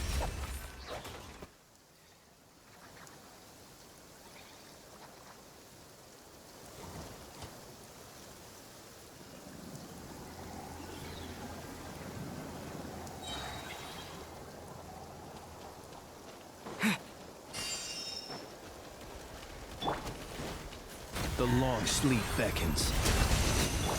Seek within. With one heart, we pray. Forest? Wipe out! Water jet! No more lies. Be silent. Keep your distance. People have always used fire to drive away wild beasts. Wouldn't a lantern work just as well? You read my mind, my dear friend. I was just about to say that. All right then, dear friend. Bring the light!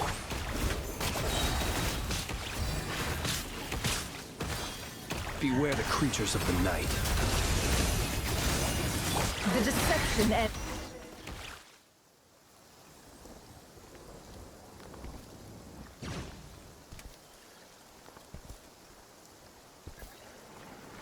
You're looking well. I trust you've had a good couple of days. Dottore. It's actually a good thing, in my view. If the subjects of my experiment were to die prematurely, it would throw quite a wrench in the works. And so, I must thank you all for your resilience. We are no longer on the same level, but you are nonetheless worthy of my respect. A creator god should be merciful and gracious after all. And in any case, It is only right that before I end your lives, the world is informed of the arrival of their new god.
The experiment begins.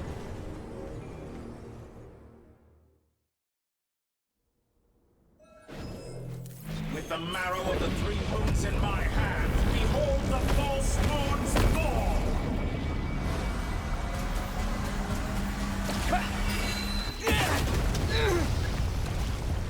Did you honestly think that would hit me? Observe. Be silent. No more lies. It all adds How up. dull!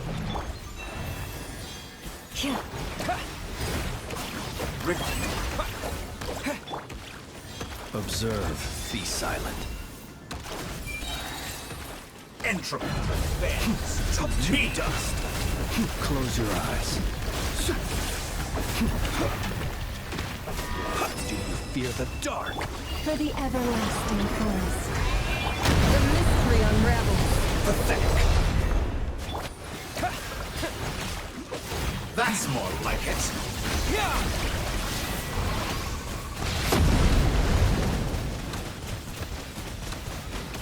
Go first, like an ant in my palm. Oh. I've been moved inside another space. And it's sealed off. Looking at the structure of it, it seems like Dottore intends to trap us here. There's no exit. Our endurance is about to be put to the test.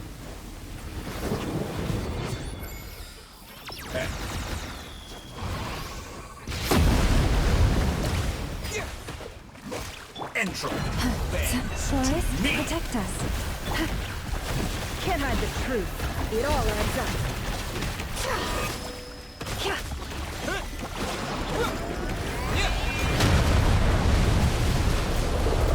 You cannot face me. Foul. Did you honestly think that would hit me?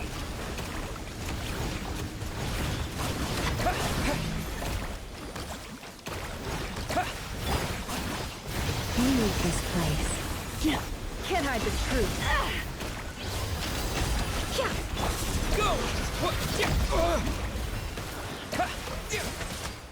Did you honestly think that would hit Poor me? lost lamb. With the marrow of the 3 moons in my hand, behold the false moons fall! Leave this place.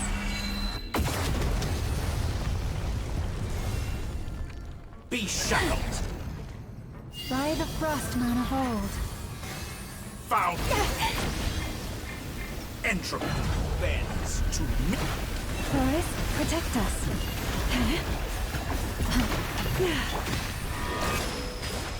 Good, keep it up. I'm still collecting data. Pathetic.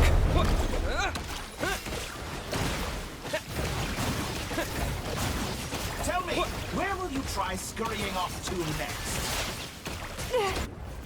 Looks like Dottore has opted for a divide and conquer strategy. But we will not allow him to triumph. Now, I shall pray for our victory. Poor lost lamb.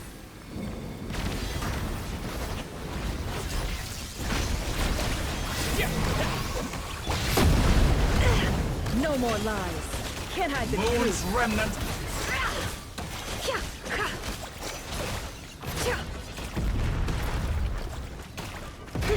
Entry.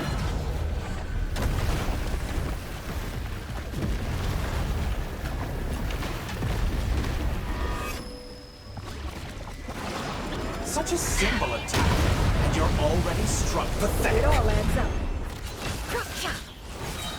The deception ends here. Reverse.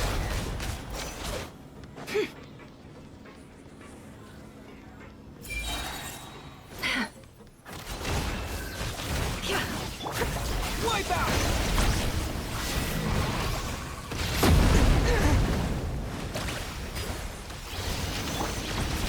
Seek within. No more lies. Can't hide the truth. Did you honestly think that would hit me?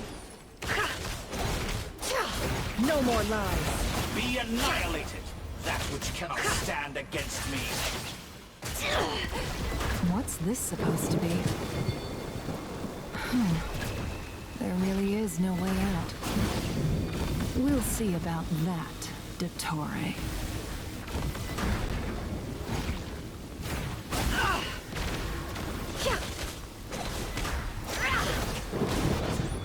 And my apologies, I had not intended to take your teammates from you. But you have a choice in the matter. Obey, and I can release them. An excellent deal, if you ask me. Won't you consider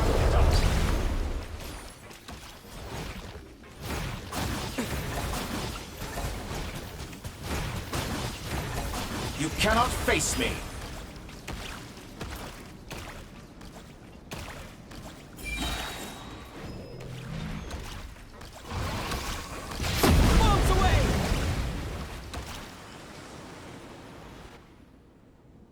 I'm aware you've been working on some little tricks to surprise me with, but it appears that none of them have come to fruition. My guess would be that you're trying to bring Columbina back. But then, where is Sandrone? Or are you trying to buy time for her? I always found their friendship to be a curious phenomenon. Two highly incongruent personalities, and yet they share a deep connection. Speaking of Columbina, I once saw her as like a younger sister. We got along quite amicably while she was with the Fatui. But then one day she suddenly decided she would refuse to take part in any further experiments. To this day, I truly don't understand what I could have done to upset her. It's such a pity. You're not fit to be family to her. That I can't deny. So many people, all obsessed with playing out the same tired old dramas. This world is rotten to the core. And then there's you. You had every opportunity to reach the right conclusion. The thought of killing you off like this... But I maintain that I approached you in good faith, so I will offer you another chance. Will you work with me? You have until I count to 10 to make your choice. 1, 2, 3... Not in a million years. Huh?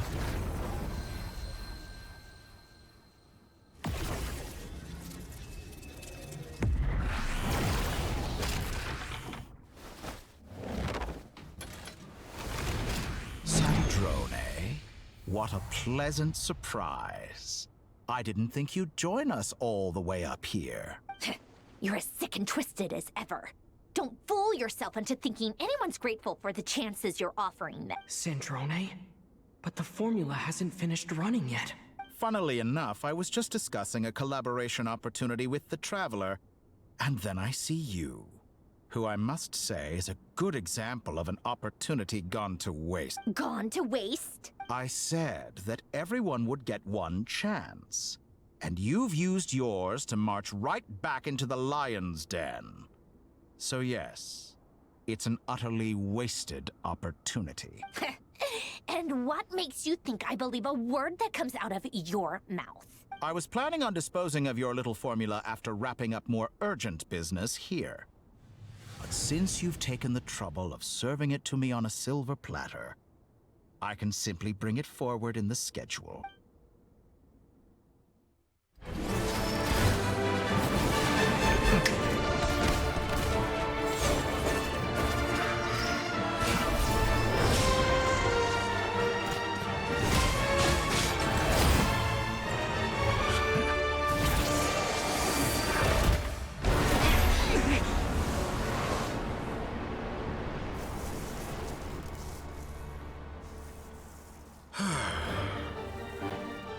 Is this your life's work? This piece of trash?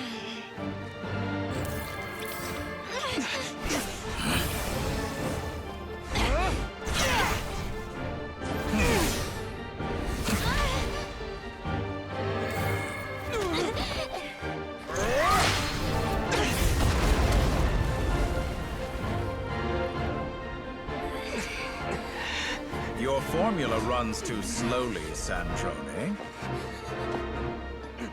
You put your hope for success on others instead of fighting dirty. That is why you have failed. Now, whom should I slay first? Any volunteers? No one? How nice of you to leave the decision to me.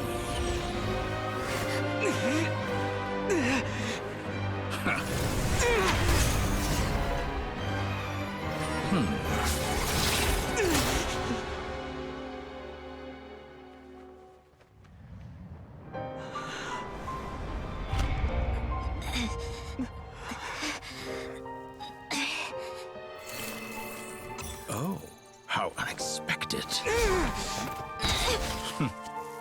Snezhnaya, any last words for me, comrade?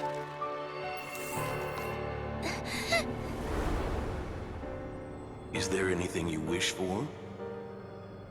Not really. But I've always known what I don't want. Go to hell, Dottore.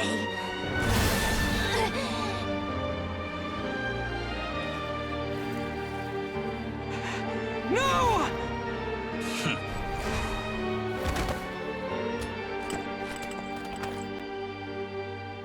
And now, you have failed.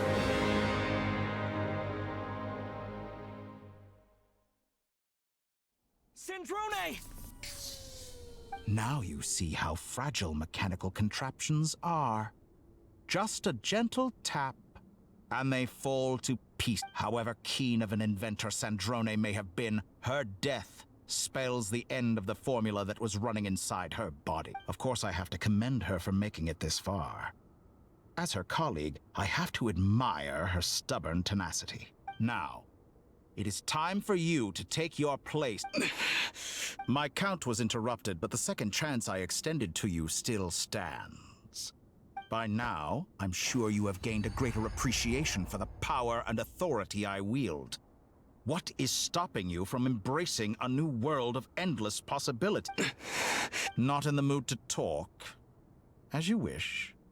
You seem less talkative than usual today. I'll change the topic to something more apropos. Snezhnaya was always like this, never trusting anyone, always so reluctant to share her research with them. Objectively speaking, she had her strengths. It is remarkable how she extracted and even optimized the world formula from so much, but her inability to trust was her undoing. Had she allowed someone else to monitor or run the formula for her, you might still have a chance at, but regrettably, she was a stubborn fool. Dottore, maybe this is news to you, but people can change. Columbina surprised you when she escaped. You can twist the truth however you want, but I see it clear as day. You're the one who can't trust other people. Is that how you see me? By this point, what can you hope to do about it? It is pointless to fight on. You've already lost. Wrong. You can't win this, Dottore.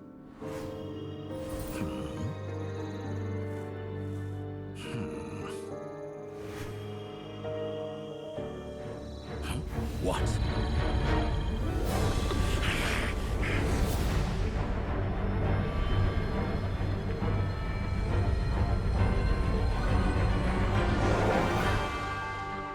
My formula can get us 90% of the way. It will connect you to Columbina. Then, I will bring the formula's output to the Traveler's side. For the last 10%, do whatever it takes. Just bring the moon down.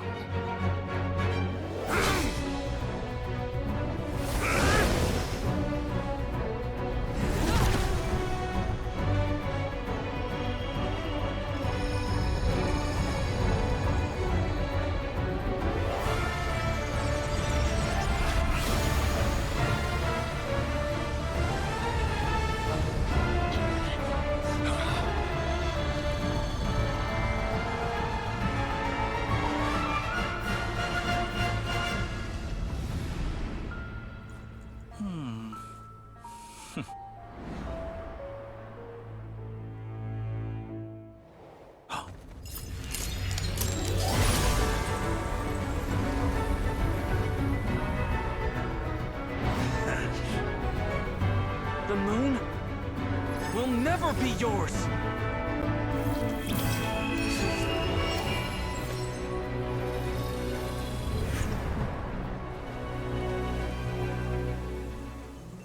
I turn my body into moonlight and pour it over Nodcry. My soul, I leave here to inform my future friends. Lastly, I will hide the Trilune Authority within the Frost Moon. And when my body, soul, and authority are reunited, finally... Columbina!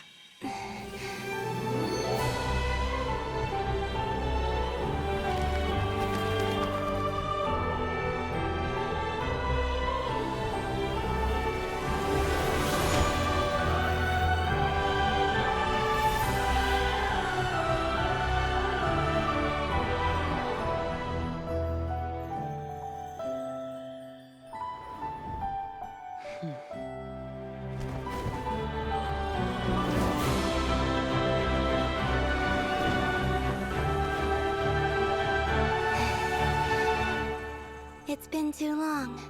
I'm back.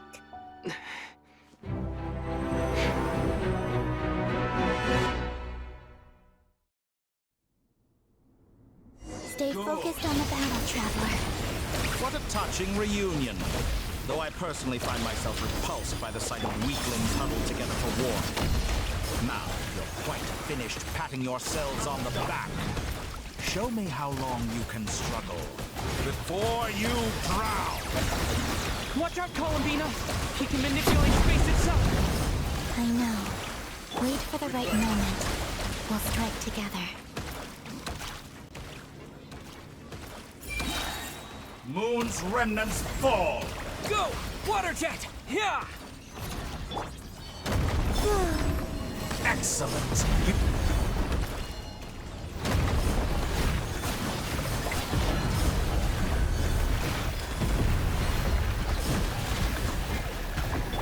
Bombs away!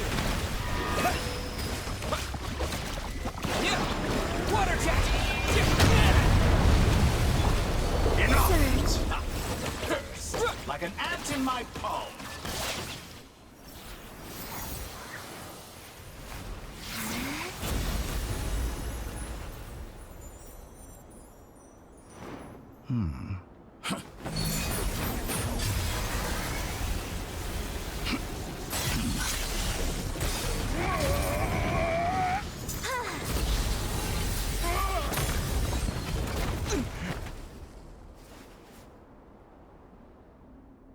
I grant you the new moon's blessing.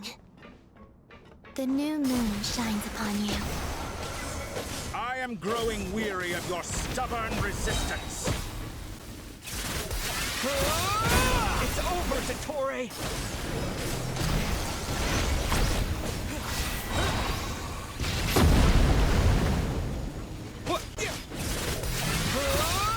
Time to pay.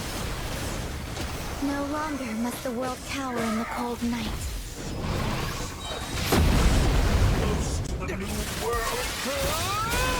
Future is... Let the moonlight dispel the darkness. Wallow in this rotten, decaying world!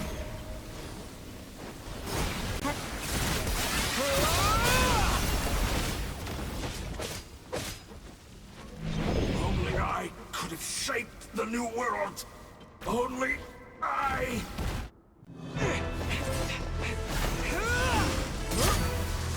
Willfully blind. How can you be so satisfied with your fate?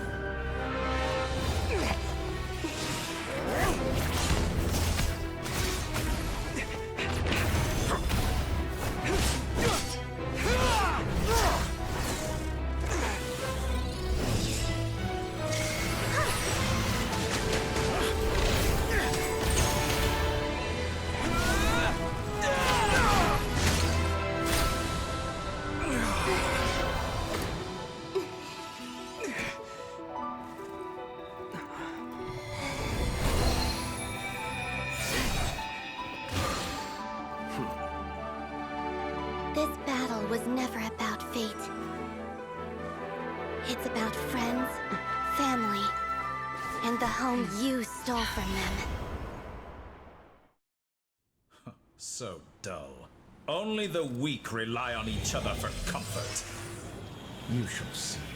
Once I transcend fate, you will be nothing but fodder for my grand experiment! That will never happen.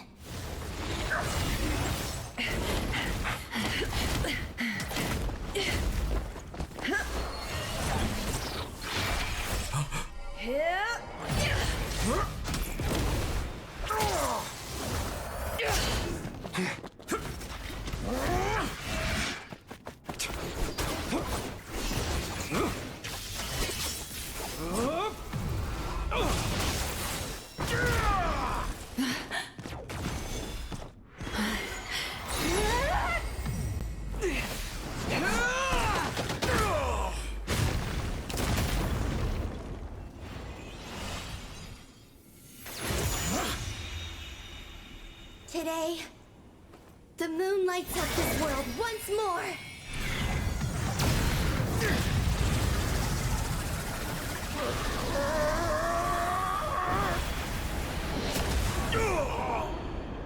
This loathsome world.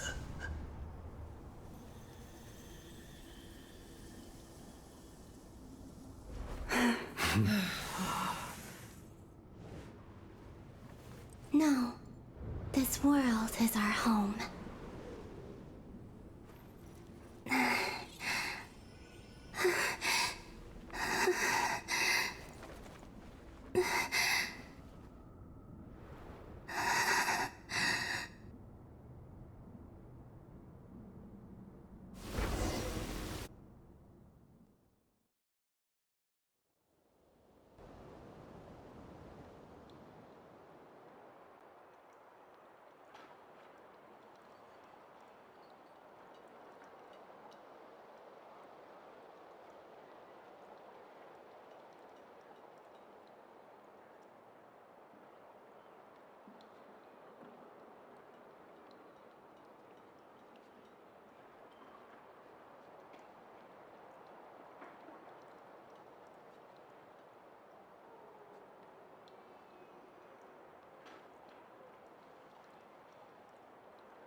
No, you're doing it wrong.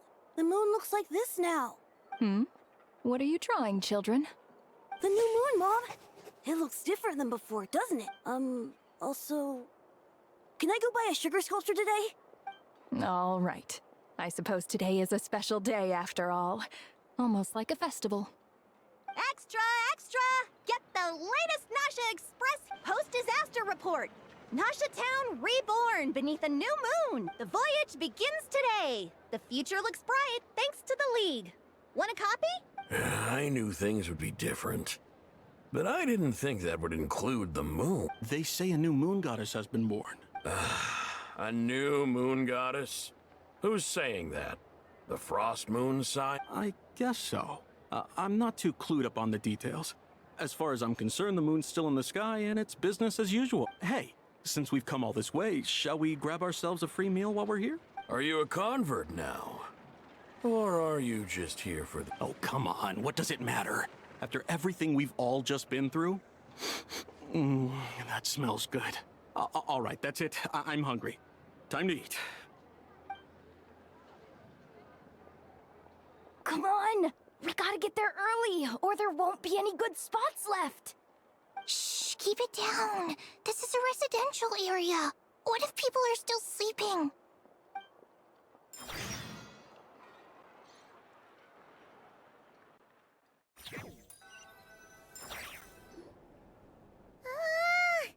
Why is it so noisy outside? It's okay. Paimon was pretty much awake anyway. It's been so long since we last had a chance to relax, huh? What about you? Did you rest well? Still winding down from everything that's happened? Or are you wondering how our friends are doing? Or is it about what Dotori said to you? Okay, if you say so. But don't push yourself, alright? Let Paimon know if you need to talk. What we just went through was... a lot. It's totally normal if you need some time to get back in your groove. Luanatar disappeared after Columbina came back. Apparently, she was part of Columbina's soul or something. Still, Paimon kind of misses Luanatar somehow. But anyway, you did great. So did Paimon. We all worked our butts off to contain this disaster, and in the end, we made it. So, chin up, Traveler. You should be proud of yourself. Hey, don't poke fun. You should be glad that Paimon's growing as a person. Paimon didn't think you'd mention it. You have no idea how anxious Paimon was. She was worried sick about you. Well, if you really want to show Paimon you're sorry, you're gonna need to make it up to her. You better be ready to splash out on a lavish meal. Phew. Okay. Paimon's full now. Huh? Oh. Hey there, Traveler and Paimon! Good morning! Morning, Yehoda! Here for some breakfast? Oh, I've already eaten. Just need some water. I was mostly worried you might forget what day it was today. Careful there, Paimon. Too much food will make you drowsy.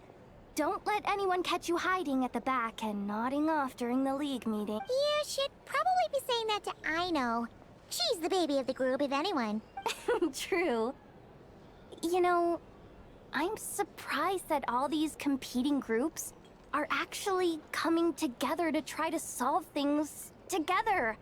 Definitely a first. Well, nothing like a region-wide calamity to... Try telling Boss Neff that. She's not exactly... Really? But if she's so pessimistic about... Probably cut. I think things will work out, though. Paimon's with you on that one. All right. Life slowly were you about to... Yeah! Sounds good.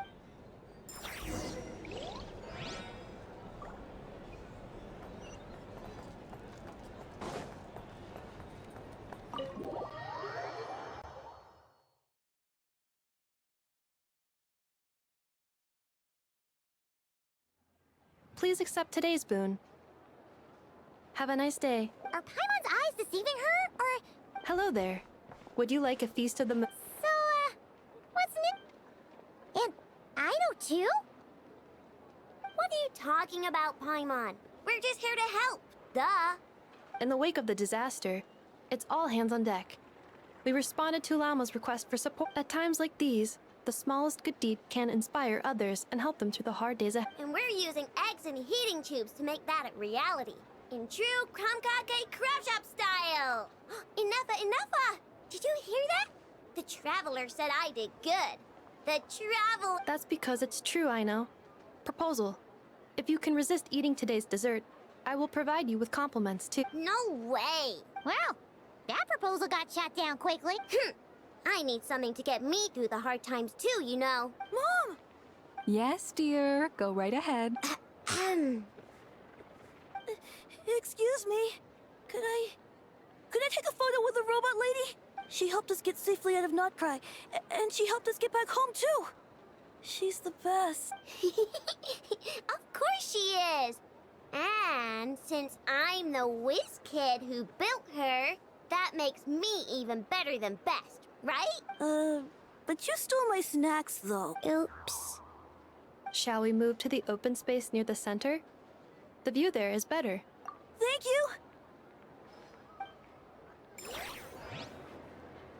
Aren't you the better pick for this job, Flint? You underestimate yourself yet again, Master Ilua. Not at all.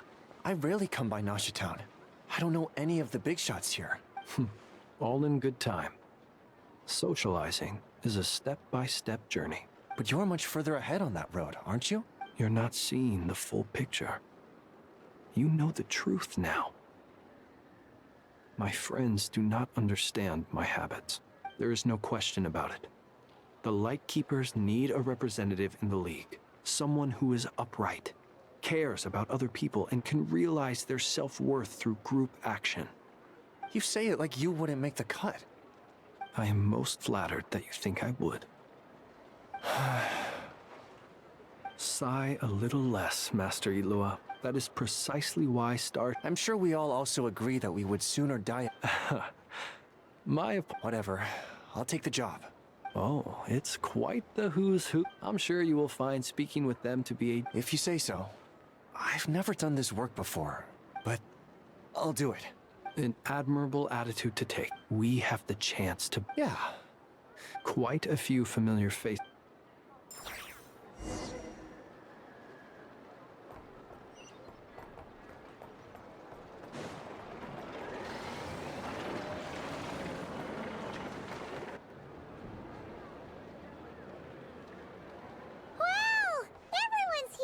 You seem well rested. I know no one's asked, but I'm sure you all want to... Well, great, but not perfect.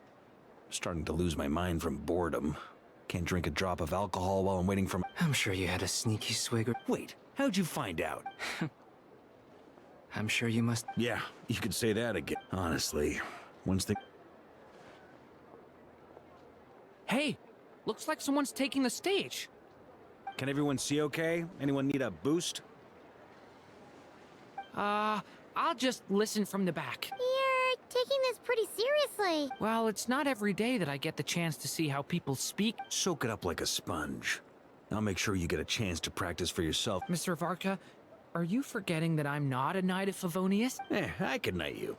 Any particular title... Is he joking? I really can't tell. You'll have to figure this one out for yourself. It'll be a good learning experience. It is my honor to host the opening ceremony for the League, and to have this opportunity to speak to you all in my capacity as Voynich Guild representative. Could this person also have been pushed onto the big stage by the real big shots? Guess I'm not the only one then. We come here today, having weathered the trials and hardship. All right, here we go. Come on, get this. Notcry is our home, the land we rely on for survival. And as we chart a course for the future,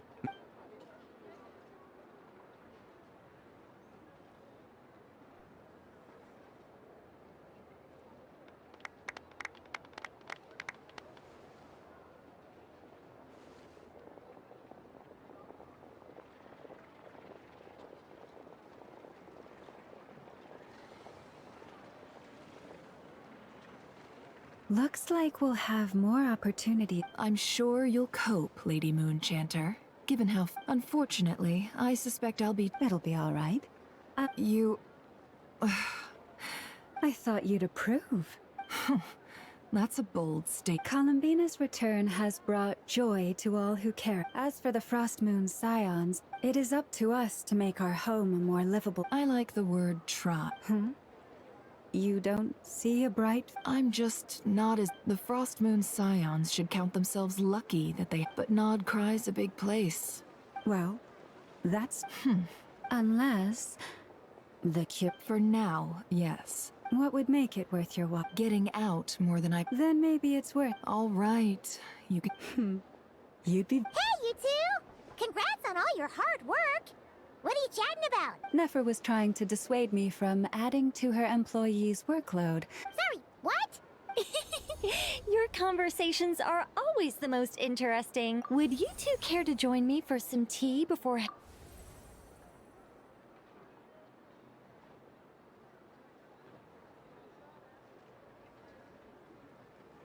Nicole? Sadly not. I'm otherwise occupied right now. If it's any consolation, let me say that how things... Perhaps you'll feel better if you focus... Oh, no. Or... Well, that's not ominous at all. Not for the time. Just think of this as a general check-in to make... You could've just... Still. Maybe it's never gonna stop being weird having... All right, fair point. Yeah. Alice just informed me that they had their work cut out. The disruption caused by this disaster has made Tevat easier to detect from the outside universe. She plans to wait for things to stabilize, then reschedule her month. As for me, I agree with Hat Guy's perspective. We have to remain vigilant and ensure that the embers of chaos... I did notice that the energy in Nodcry changed somewhat after the War of Funerary Flame. It looks like I'll have to examine the connections between phenomena I observe more closely in the future. Just doing my duty, of course. To give you the full pic... Never mind. By the way, you did receive the gifts from the Hexen Circle, yes? I'm not trying to claim credit or anything. They're quite similar to the protective talisman that Alice gave Dory, but with some... Oh! So that's what kept her... Indeed. We went to great lengths to make sure... Anyway, I'll come... Oh, my angelic... You should head to the docks next. The winds of freedom are too strong. We're in for a storm. Wonder how the food in Pyramida tastes. Freer than the winds.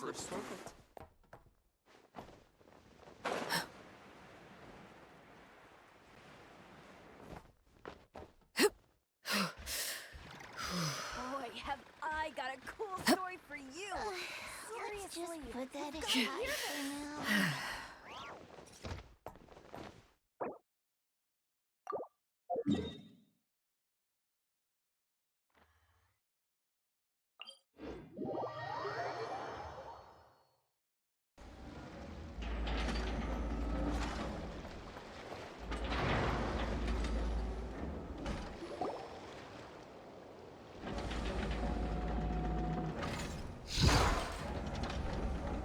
You're here. You're here too, Hat Guy! Are you heading back? No. I'm bound for Sumeru. Everything seems fine. Sandrone may have an abominable temper, but she's always been very responsible with important calculations. You always speak as if you know us inside out. Maybe I'm just a good judge of character. I certainly hope that's all there is. Regardless, you have been a significant help in this matter. I didn't do any. Sandrone's the one who completed a seemingly impossible formula and turned the tide of the entire battle, even giving her life in the process. She's the one we should be thanking. Even we were unaware that Sandrone had hidden the real formula inside Polonia's body. She managed to fool Dottore into thinking the formula was running in her system by installing an identical-looking decoy within her. She probably realized that she didn't have the strength to stop Dottore. But this way, she could at least get him to lower his guard. She always worked like that. Always had a backup plan. Well, that's why I'm traveling to Fontaine. She made a request of me long ago, and the time has come to fulfill it. Think of it as her will. She said that should she ever fail in a mission, She'd like me to deliver her core and Polonia's to the Fontaine Research Institute. She also mentioned that she had made arrangements for people there to set her affairs in order. Some of her personal effects, such as her notes, were left to me. I've decided to take them back to the House of the Hearth. For safekeeping, primarily, but also as mementos, I suppose. However, there is one book among them that I'd like to leave in your care. I'll have someone deliver it to your residence at the flagship at a later date. No, I was specifically warned not to tell. This is her last wish, and I will abide by it. I can only hope so, but none of us here can know for certain. I bade farewell to Columbina earlier today. As promised, she turned the iridescent moon's marrow over to me. She spent a long time with Sandrone's body, saying her goodbyes. Sandrone's passing has left a great wound in all of our hearts. It will take, but Columbina surprised me. She offered me some words of comfort before I departed. Despite being grief-stricken herself, she showed an awareness of the feelings of others around. She never used to act like this. Clearly, she has grown. And I suspect that we have you to thank for much of the change we are seeing in her. Huh. After these recent events, the Tsaritsa, Snezhnaya now realizes that the arrest warrant for Columbina was just a ploy by Dottore. I shall return to Notcry to see her as soon as Columbina Hyposelenia's journey is... My ship is here. Traveler, Paimon? What are you still bumming around for? Isn't Columbina waiting for you? I thought today was the day you'd agreed with her to go find out the truth about your sibling. You're afraid you won't like the truth when you see it. Well, this is new. I was starting to think that nothing could scare you. Don't say that! Wouldn't you be if you were in this situation? Fair point. But I'd say I have more experience facing up. They say blood's thicker than water. No matter what the truth, finding the truth is important. At least, that's the... What? Now that Dottore's dead and gone, maybe I regret not getting to end his life with my own hands. Either way, I'm going back to Sumeru. Lesser Lord Kusanali is gonna need help dealing with all the chaos Dottore left in his way. You should continue with your journey, as you've always done. Who knows? So, what should we do now?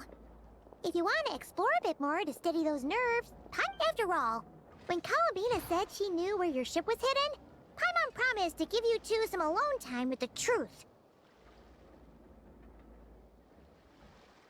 It hasn't been all that long since we were last... Ain't no biggie.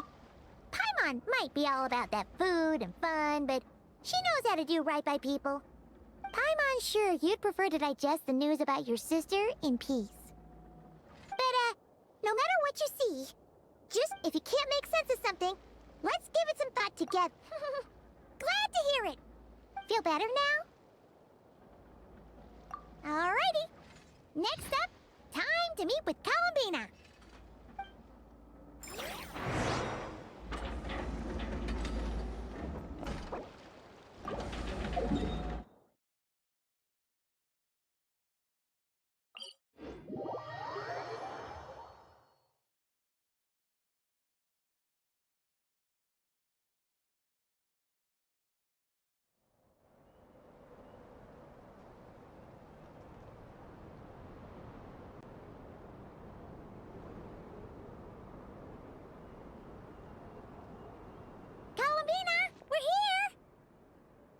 Can't quite believe we're meeting out here. We're gotten used to... Well, you're still welcome to go there whenever you want to see me. It's just, now that it's all over, I've decided to make some changes. The older generation are still... But things are much better with the children. Hopefully, by the time the next Moon Prayer night comes around, I can enjoy the fest... You'll do fine, Columbina. Paimon's sure they'll really... You really think so? When we first met... We were just starting out then, come on! I'm only teasing. I know that I have you to thank for pulling me back down to solid ground. It feels good to finally stand firm on the earth where I was born. Oh, that's great!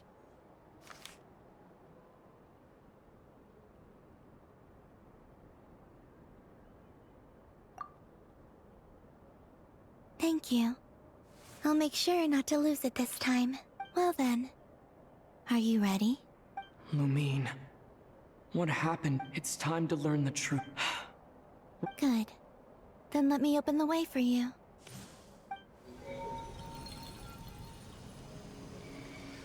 Where does this lead? To our shared destination. Huh?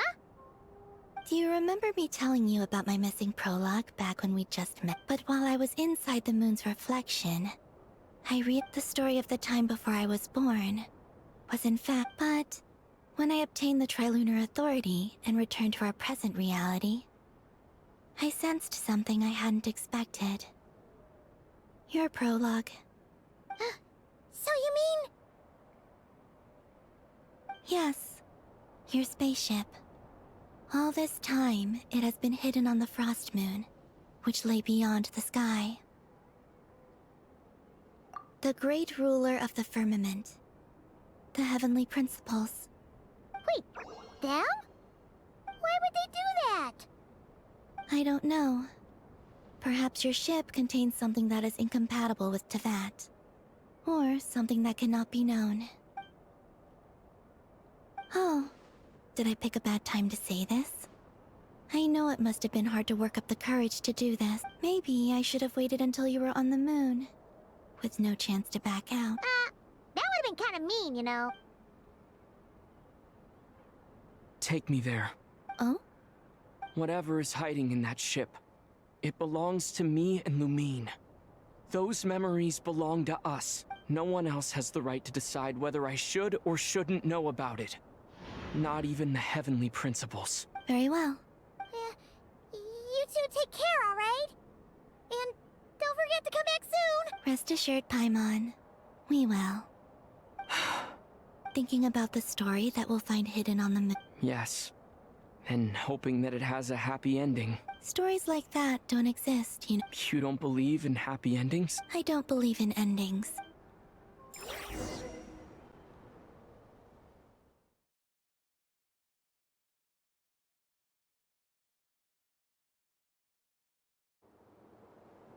Where am I? This is the pathway I built between Teyvat and the Frost Moon.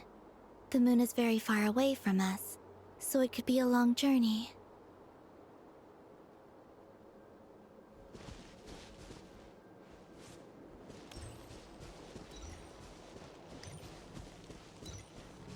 After I obtained the Trilunar Authority, I unwittingly saw past events from many of my friends' lives. One was Lauma. She was so young when they chose her to be the Moon Chanter. From then on, the Frost Moon Scions looked to her to bring messages from their goddess. But, for better or worse, I had left Hisi Island before she was ever born. It was not until much, much later that she met me. I think it's for the best. Because of the way things turned out, you had the opportunity to become friends. You're right. In that sense, I think we were both very lucky.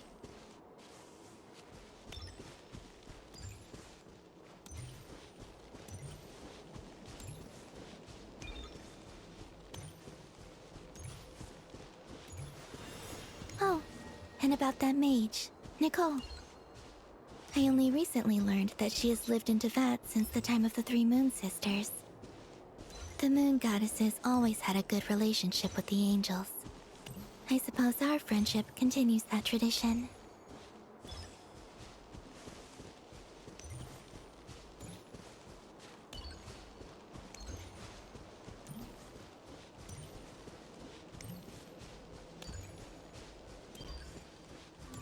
And then, there's Zandrone. I never knew that much about her, beyond the fact that she was created by someone called the Lord Artificer. She, too, suffered for a long time before joining the Fatui.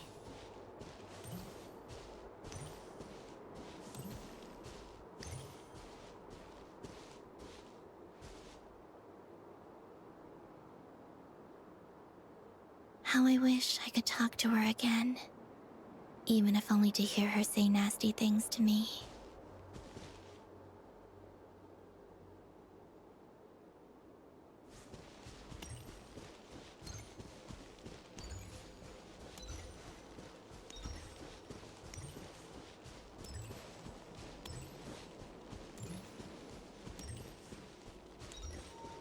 Also, I saw your sibling's story. I'm afraid I didn't see much. It seems that she rarely came to the surface, where the moonlight shines. But I did notice that back when you first set out on your journey, she would often appear nearby, gazing at you from afar with a guilty look in her eyes. Lumine. Let us speak no more of the past. I probably shouldn't reveal so much about my friends. It's not my place. Let the moonlight carry us forth. We are very close now.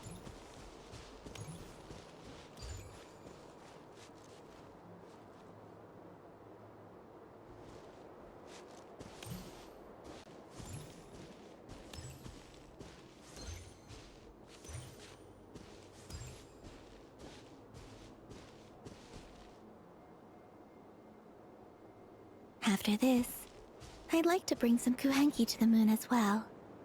If they're willing, of course. What about your other friends? Will you bring them to visit too? Certainly. But I'll need to tidy the place up first.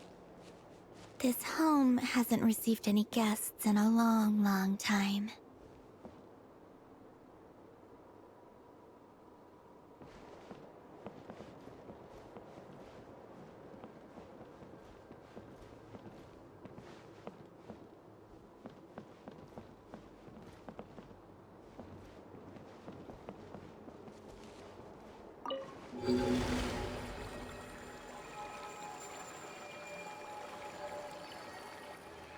I remember writing something similar with you on Moon Prayer Night.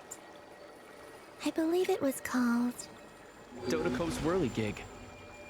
Yes, that was it. You asked me if I was afraid to return to the moon, and I said that I was. The idea that I had gained something precious, only to lose it so quickly. That frightened me. But I'm not afraid anymore. Besides, this time, we're traveling together.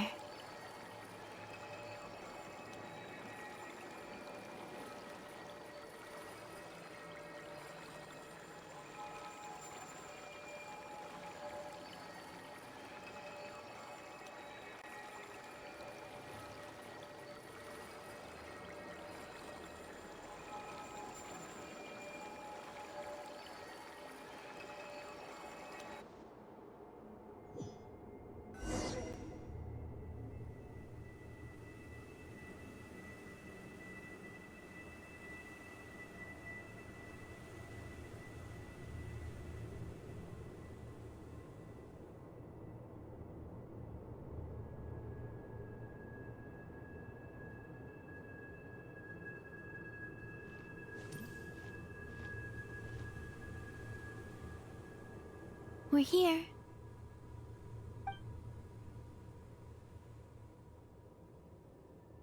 Over there.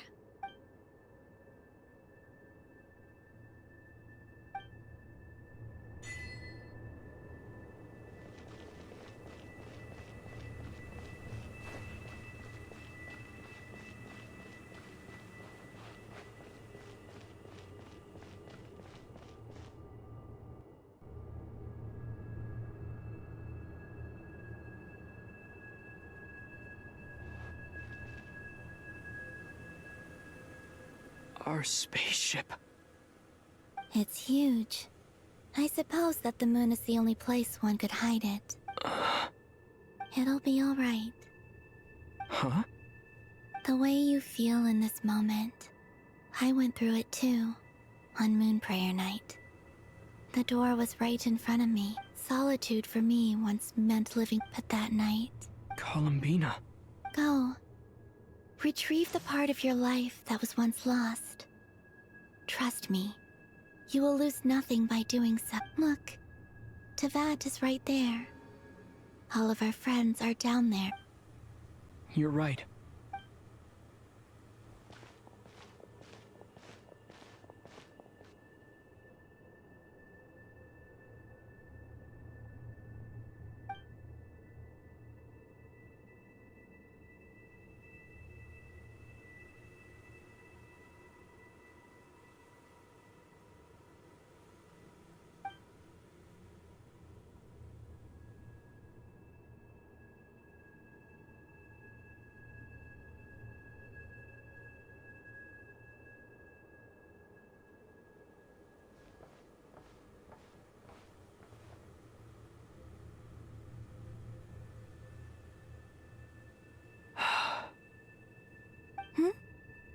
finished?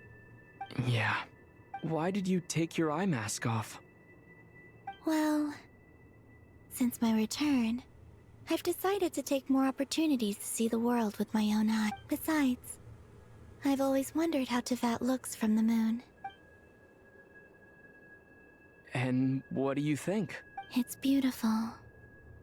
I could spend a whole day here just gazing at it. What about you? What do you think of the truth you found?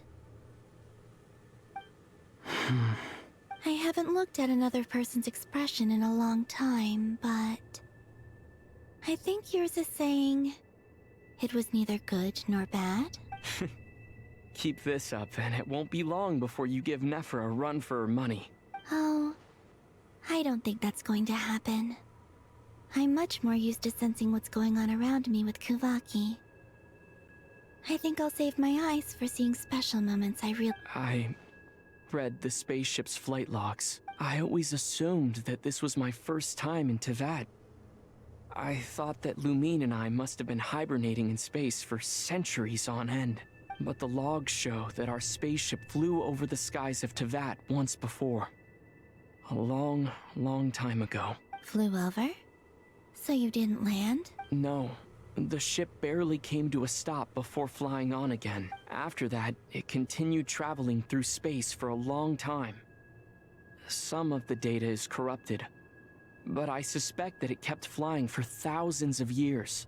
It was only after that that the ship made a forced landing in Nodcry. When Lumine found me, she came from outside the ship.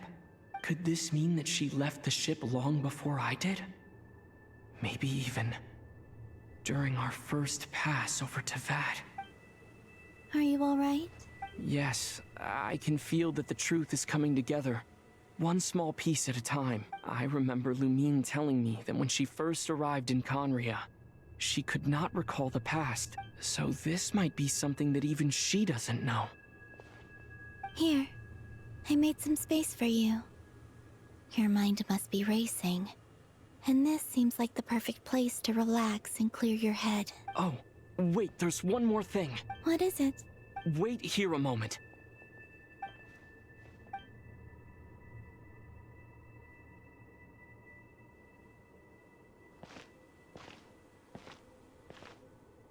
Hey, Columbina.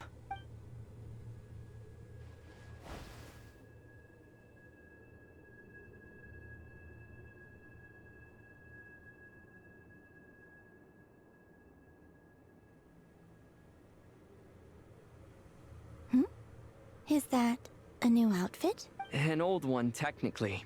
It's been in a cabinet inside the ship this whole time. It's a matching pair with Lumine's. She always liked this set more. Huh. I don't think there's a huge difference. Really? Yes. It's still the same you. You're the same person, no matter what clothes you wear.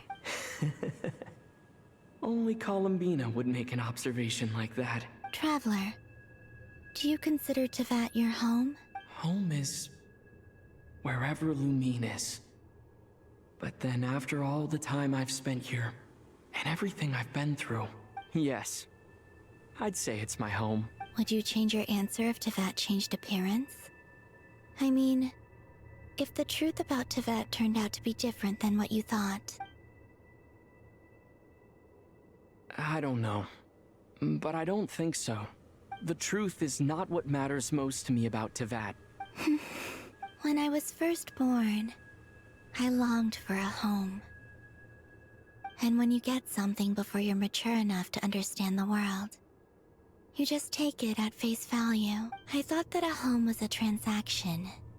You give me what I want, and I'll do the same for you. But you and your friends taught me what a true home should look like. You never asked for anything, yet you gave so generously to me. That's because your friendship matters to us. It was worth it.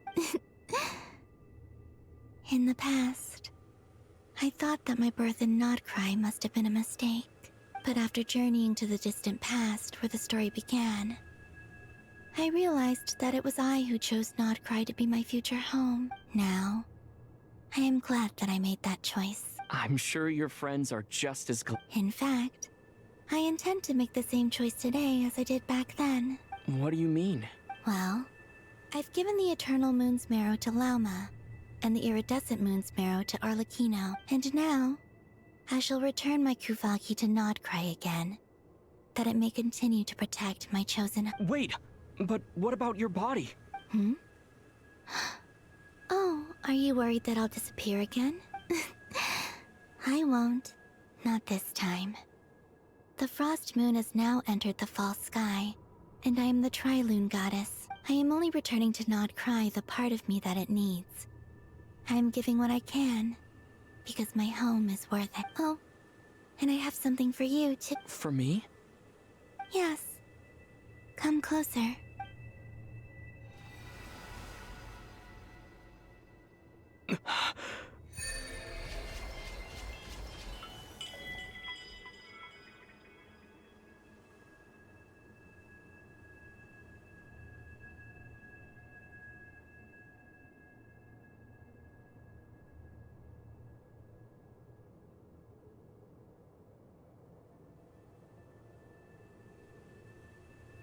What was that? I lifted some of the restrictions this world placed on you. I trust this will help in your future adventures. My power. It feels like it's grown. I can use the elements more freely now. Thank you. This will be a great help. You're welcome. I see you as family, and after everything you've done for me, In fact, no. It's not because I owe you. It's because you're worth it. Here. This flower is for—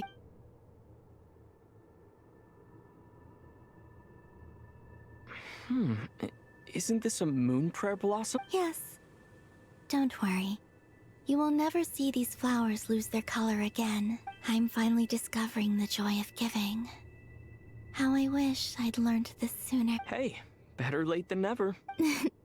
What are you thinking about now? Why don't you take a guess?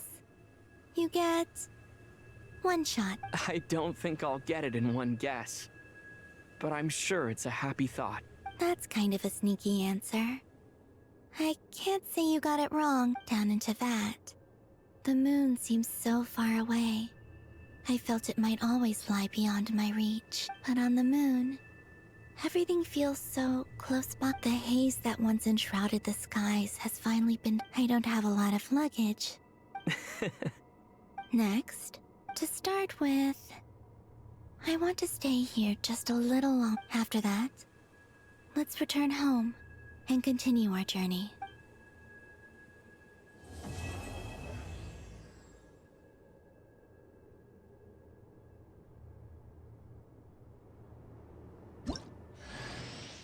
These clothes bring back so many memories.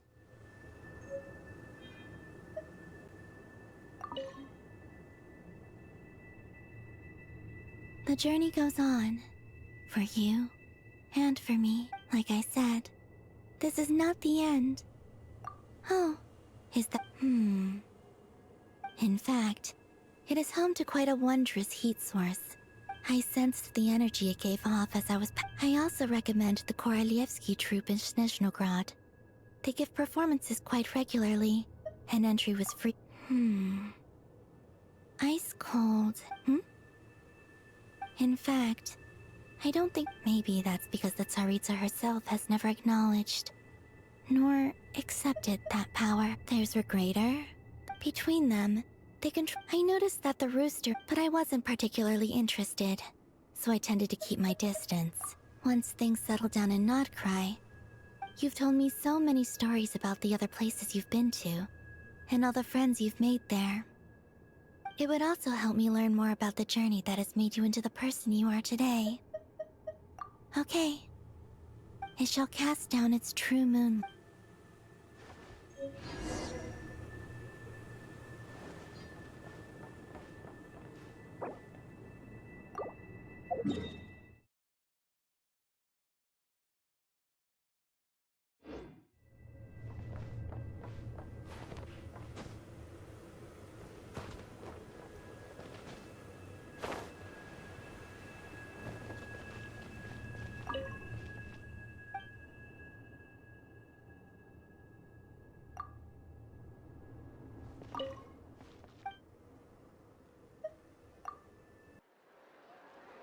To Jean, acting Grand Master. This preamble is such a pain to write. I trust that Dern has... The good news is, as for the Fatui, we found ourselves allied in this. As ever, we find ourselves in a short... Wait. How am I meant to surprise everyone if I tell them in the letter that I'm heading home? Okay, I will begin sending the expeditionary team back. I hope they won't gloss over the details of my many heroic deeds. I think of Mondstadt daily. P.S. The honorary PPS. Whew. And that as they... And with the moon shining down brighter than...